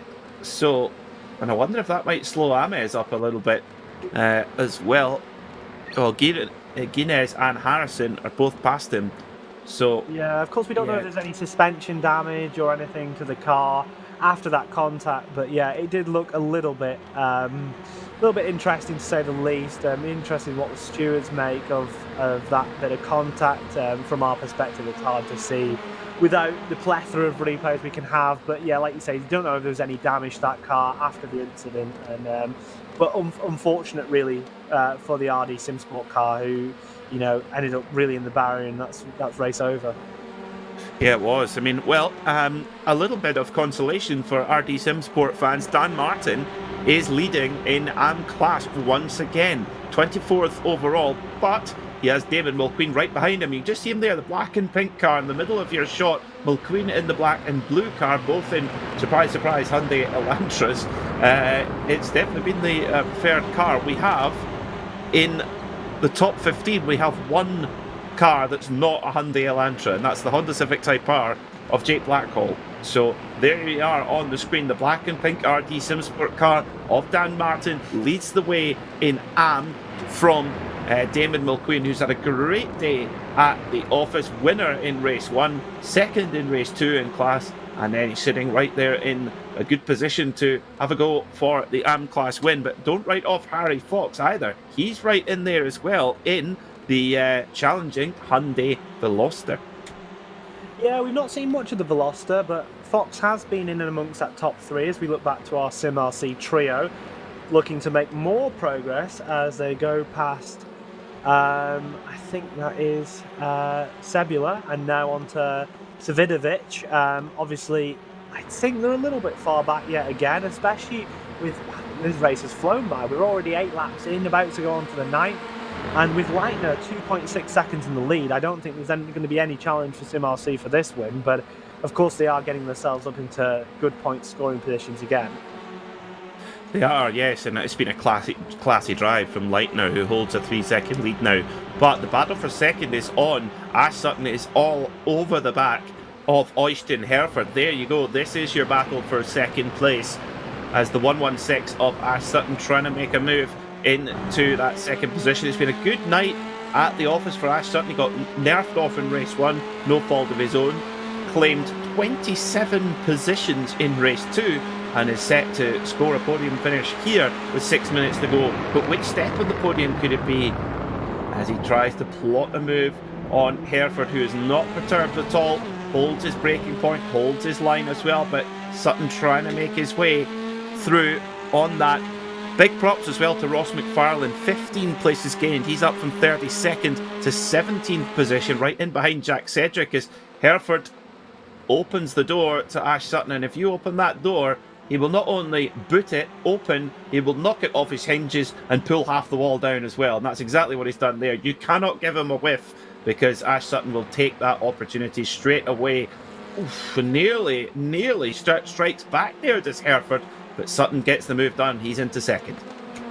Yeah, and that is Sutton through. I mean, looking like the pace of Sutton is quite a bit more than Hereford, but I don't see anything happening for the lead with it being 3.7 seconds, but a good drive from 5th to 2nd as it stands. You know, still a few laps left for that to change, but I certainly would say even at the moment with the SimRC guys, best place is 8th at the minute for Harrison. I don't see them getting that time up to 2nd place. So, you know, a really good drive from Sutton. If he can hold on to 2nd, I think it's a really good start to the season for him. Now, a little bit of a potential curveball. Norbert Leitner has led from pole position and has done he's had a really strong pace, kind of mid 1 minute 40s. In fact, he's just said his fastest lap of the race, a 1:40.6. Now, that's not quite the same ultimate pace that we saw in race 1. The problem was, though, of course, Will, that those 3 drivers fighting for the win in race 1, they were battling with one another, which of course slowed their pace up. But they did force that extra lap. I've got a feeling that we might force an extra lap here, which again might catch some drivers out on fuel potentially. From my side, I don't think we'll get an extra lap. Looking at the timings, I think we're going to be safe, so I don't think we're going to have to worry about them going a lap extra on fuel. Of course, they still have to keep an eye on incidents off tracks. You know, that can still catch you out, as we saw for Sutton in race number 1.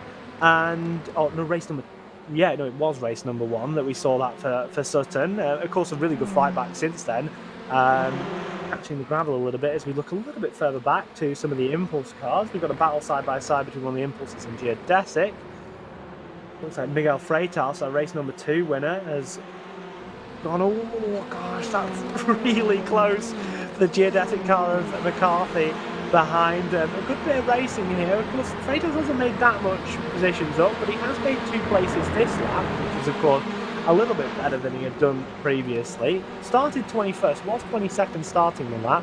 Now, I believe 20th, so at least made a little bit of progress, but certainly not what Freitas would have wanted, considering the pace he showed in race number 2. I wonder if this extra track temperature, that 48 degrees Celsius track temperature, is playing a factor here as well. Maybe not playing to, still holding at 48 degrees Celsius, clear skies, so the sunlight hits the track and keeps it up at that very high temperature in the middle of the afternoon. So, yeah, that could well be playing havoc with Freitas' machine, because he's not showing the pace that he did in race 2. So 2 minutes and 20 seconds to go. Norbert Leitner leads for Impulse Racing. So that would be 2 wins for Impulse Racing so far tonight. That would put them in the lead of the Teams Championship. Ash Sutton in 2nd, Oystein Herford holding on to 3rd from his teammate Terje Flatten in 4th. Meanwhile, just a little bit further back, Wojciech Savinovic making some real moves here as well, alongside Kieran Harrison. Oh, as he nearly tangles with the 222 of Stephen Walker, and round the outside goes Harrison, so Walker comes off 2nd best there. In fact, he comes off 3rd best as Wojciech Savinovic and Harrison get through. Guinness just behind there in 9th, and Stuart Bickley drops down the order as well, and he has been one of our front runners in and that's pretty unceremonious. Biff. Doesn't look like to be too much. I'm not sure if it's too much damage or not. It's hard to tell, really. Didn't look a massive contact. Of course, going down into turn number 2, technically 3, but no one thinks it's 3 because it isn't. We see them go to 85. It's going to be one of those rear contacts again, isn't it? Yeah, and that's what we saw happen to the likes of McFarlane in race number 2. We saw it happen to a number of other drivers, and it just shows you how sensitive these cars can be for rear contacts and how little weight these cars have over the rear and how front biased they are in terms of weight distribution. Well, everything's at the front. The drivetrain, the driven wheels are at the front, the engine's at the front. There's no golf clubs in the boot. So yeah, the rear wheel can get very, very skippy indeed. And yeah, you're right, it doesn't take much to turn it around. So Norbert Leitner's actually opened up his gap quite a bit. After Sutton took a little bit to get past Hereford, the gap's up to 4 seconds. So a really nice pace from Norbert Leitner, a 1:40.399. Again, his personal best there for Leitner, quicker than Sutton's personal best. So Leitner really has deserved this lead that he's built up. Now, question, where is Leitner on the road? Is he going to get the white flag, or is he going to get the checker flag? This is going to be mighty close. I think it's just going to be the checker flag then that will be prepared for Norbert Leitner for Impulse Racing. A super driver from Hungary, and the checkered flag is indeed in the air for the Impulse Racing driver. The number 29, Norbert Leitner, wins here for Impulse Racing. It's double delight for Impulse Racing in the World Touring Car Series.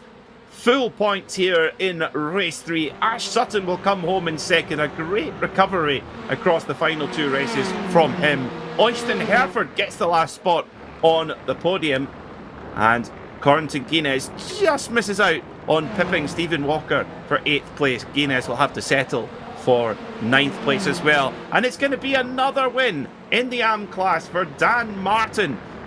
2 wins from 3. David McQueen makes it a win and 2 second places in the AM class. And I tell you what, Will, that battle is going to rage on all season, I think. Absolutely. I think we saw some really, really good racing tonight. Hats off to Leitner, won this 3rd race by the largest margin we saw over the course of the 3 races. Really showed that pace that we kind of saw in the initial part of qualifying and also practice as well. Ash Sutton with a 2nd fantastic recovery after race number 1. Heartbreak with the just going over the incident limit. And yeah, I mean, Hereford on 3rd as well, a very good result. SimRC boys managed to keep it together pretty alright, and I'm sure they've got some good points in the championship. And a word on Laubish as well, recovering to 26 from 44th, which is a pretty good effort as well. That is, I think we'll see more of Nicolas Laubish in this championship, I think so. He's a top driver. He's won major titles before here on iRacing. He's one of the top drivers in the Urano outfit. I think we'll see much more from Nicolas Laubish over the course of the season. Great start to the season for Dan Martin, car number 70 for RD Sim Sport, who's a top runner in the AM class last season, and he's definitely kicked the year off in the right way as well. It's great to be back, folks, here on RaceSpotTV with more World Touring Car Series, and this is how they finished in the 3rd and final race of the day. Norbert Leitner, car number 29, wins ahead of Ash Sutton and Oyston Hereford. Terry Flatton and Morgan Butler round out the top 5, with Wojciech Savinovich there in 6th, Kieran Harrison in 7th, Stephen Walker in 8th, and Corentin Guinness in 9th, with Nathan Ames rounding out an all Hyundai top 10. David Baker was 11th, followed by Esteban Rodriguez, and spare thought for poor old Jake Blackwell. He got biffed, he got bullied. He gets it home in 13th as the only Honda in the top 20. Sam Blease was 14th, followed by Jack Sedgwick, Yaroslav Sebula, Ross McFarlane, Jamie Rushworth, El Neil, and Miguel Freitas in 20th. Michael Polishek was 21st, followed by Spencer McCarthy, Szilard Nagy, Dan Martin, your AM class winner, with Damon Mulqueen right in his wheel tracks once again. Nicolas Laubish fighting up to 26. Then it was Harry Fox, Sam Smith, Hakan Ask, and Andreas Gilman rounds out the top 30. Nick Clibbins was 31st, followed by Alex Conde, Tom Stanley, Chris Chatterton, Rob Sutherland, Ryan Hamilton, Alain McCain, and Daniel White in 38th, only the 2nd Honda home. Neil Rocks 39th, and Scott Malcolm rounds out the top 40. 41st was Stuart Bickley, followed by Patrick Faulkner, Akram Zunoni, Neil Stevenson, James Holman, Richard Silmer, Matthias Pentola, Daniele Guidici, James Parker, and Mike Pollard rounds out the top 50. And the last few not making it to the flag: Mark Johnson, Carl Johnson, Nathan Davies, Pete Newman, and Rafal Drishas. So we've got Morgan Butler waiting to have a chat with us here in the RaceSpotTV commentary box. Will Chadwick, down to you.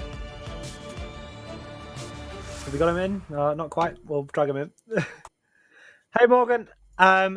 Really interesting race out there. We saw the conditions especially change between the 3 races today. Can you tell us how you approached adapting to these conditions and how different the car handled across the 3 sessions?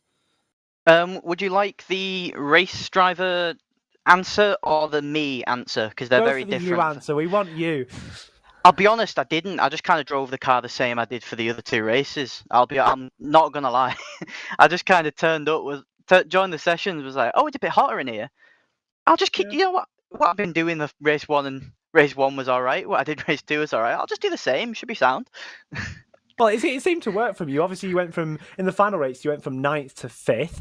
Really good result there, getting in the top 5. Of course, sporting what I think is the superior Pure Sims livery, the Pure Sim SimLab livery. Did you find the race? Do you think you could have had any more out the race, or because obviously we saw Flarton get 4th? Do you think that you could have maybe stuck with him at the start, or do you think that 5th was the maximum you could have got today? I mean, everyone thinks he could have had slightly higher up, but I mean, the caliber of driver obviously this season is ridiculous. I mean, I was the 17th highest I rated driver, and I mean, I'm 5.6k, so it's not low by any stretch. But when you're the 17th highest, driver in that race at 5.6k, it's ridiculous. So I think to take a 5th in that last race, obviously with some of the people behind me, with Wojciech catching up, Kieran catching up as well. Like, it's always going to be you kind of always have that feeling of I'm going to lose some places here when you see them Sim RC cars barreling up behind you, or even some of those Semper Racing guys who are ridiculously fast as well. But yeah, I think P5 was good, under the circumstance.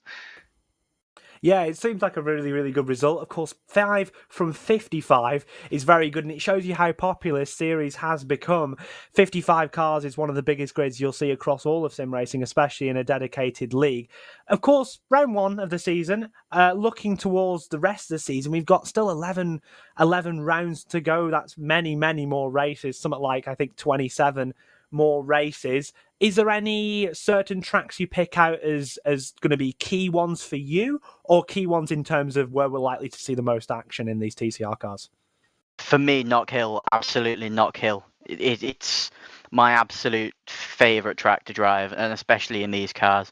Like, you can be up on 2 wheels so aggressively, throw the cars around the track ridiculously aggressively, and it just sticks and it takes it, and it's absolutely fantastic touring car racing. Obviously, because you see it in British touring cars, how aggressive they throw it over curbs. It's no different on the sim. Well, you've made someone very, very happy by saying not kill there. And I can't tell you who that one might be, but I know maybe some Excellent take a guess. I can definitely take a guess, and that would be a man with fantastic taste, if I did say so myself. Okay, I might have to get you out of here, Morgan, before you two end up too lovey-dovey. But fantastic race today. Congratulations on the P5. Good luck for the rest of the championship, and hopefully we talk to you again later on in the season. Hopefully. Right, that was Morgan Butley. Obviously, you see there that he clearly likes not kill like you, but I guess clearly the finest driver in the championship. Clearly, well, I mean, no, we're not picking sides. Man, it's very. I'm easily bought to say you enjoy not killed. Now I think we've got just enough time to have a very quick chat with Dan Martin. Well, down to you with our AM Class Supremo. AM-Class Supremo. Of course, we had the small incident in race number 1, which looked really close from our end. We couldn't really call it, at least from, pretty much a racing incident perspective. But you bounced back. You got 2 wins from the remaining 2 races of this weekend. Can you tell us a bit about how you were able to do that? You definitely look like the dominant driver out here today. Evening, guys. I mean, the race 1 incident, I was stuck in the middle. I had the guy on the inside. I had Richard on the outside. It was just unfortunate. I think the way the track naturally tightens up a bit there, I sort of got pinched. It's just unfortunate that it ended in an incident like that. And I think I ran out of fuel as well on the first race, so I had to save for the last lap, which was quite a shock because I thought we had enough. But I mean, I had some great racing tonight. I mean, there's a bit of carnage. I think it probably a good stream watching it back later. But it was some really good racing, I think, in the AMs. Myself and Damon, we just had a chat just now. We were just waiting, I think, for the pros to come through, or picking our fights. But I think that's what saved the night, really. Just using our heads and waiting for the race to unfold a bit, because it was mental. It's good fun. Well, certainly. We saw, obviously, you getting those 2 wins. You were definitely very smart about the way you went about things. You've picked the Elantra TCR. Of course, a lot of other people have picked the Elantra TCR. Describe your reasoning behind that, and why, it was a car for you. if I'm honest, it's what we know. I mean, we did a little bop session, myself, James, and Rob, about 4 weeks ago, with the bop in place for the Honda, the Audi, and the Lancia. Didn't fancy the Veloster. Can't seem to get on with it. So it's just what we know, really, and we're comfortable, and we know that, you know, a lot of this championship, especially for us, it's more about just getting through the races, seeing where we're at the end of the night. Outright pace, it would be nice, but we're never going to be quick as some of these pros. You know what I mean? We ain't got the time and day to do it, or the talent. Let's be honest. So it's just safety, really. Go with what we know, and as a team, work together and try and perfect some of these setups for us. Well, you showed plenty of talent out there tonight, Dan. I do congratulate you on your 2 wins. Fantastic start to the season. And hopefully we see you do well next time out. Thanks very much, guys. It's good talking to you. See you next week. Fantastic. Love talking to Dan. Very sweet guy. Well, that's all we have time for tonight here on RaceSpotTV. Will, thank you so much for coming in to join us here for the opening round of the World Touring Car season. It's been a real pleasure to call the action with you. We hope you enjoyed it, all of the action here tonight, folks, and we'll have more of it same time next week, 7:40 GMT, as we head off to round 2 of the World Touring Car Series. Thanks so much for watching, and we'll see you next time on RaceSpotTV. Good night.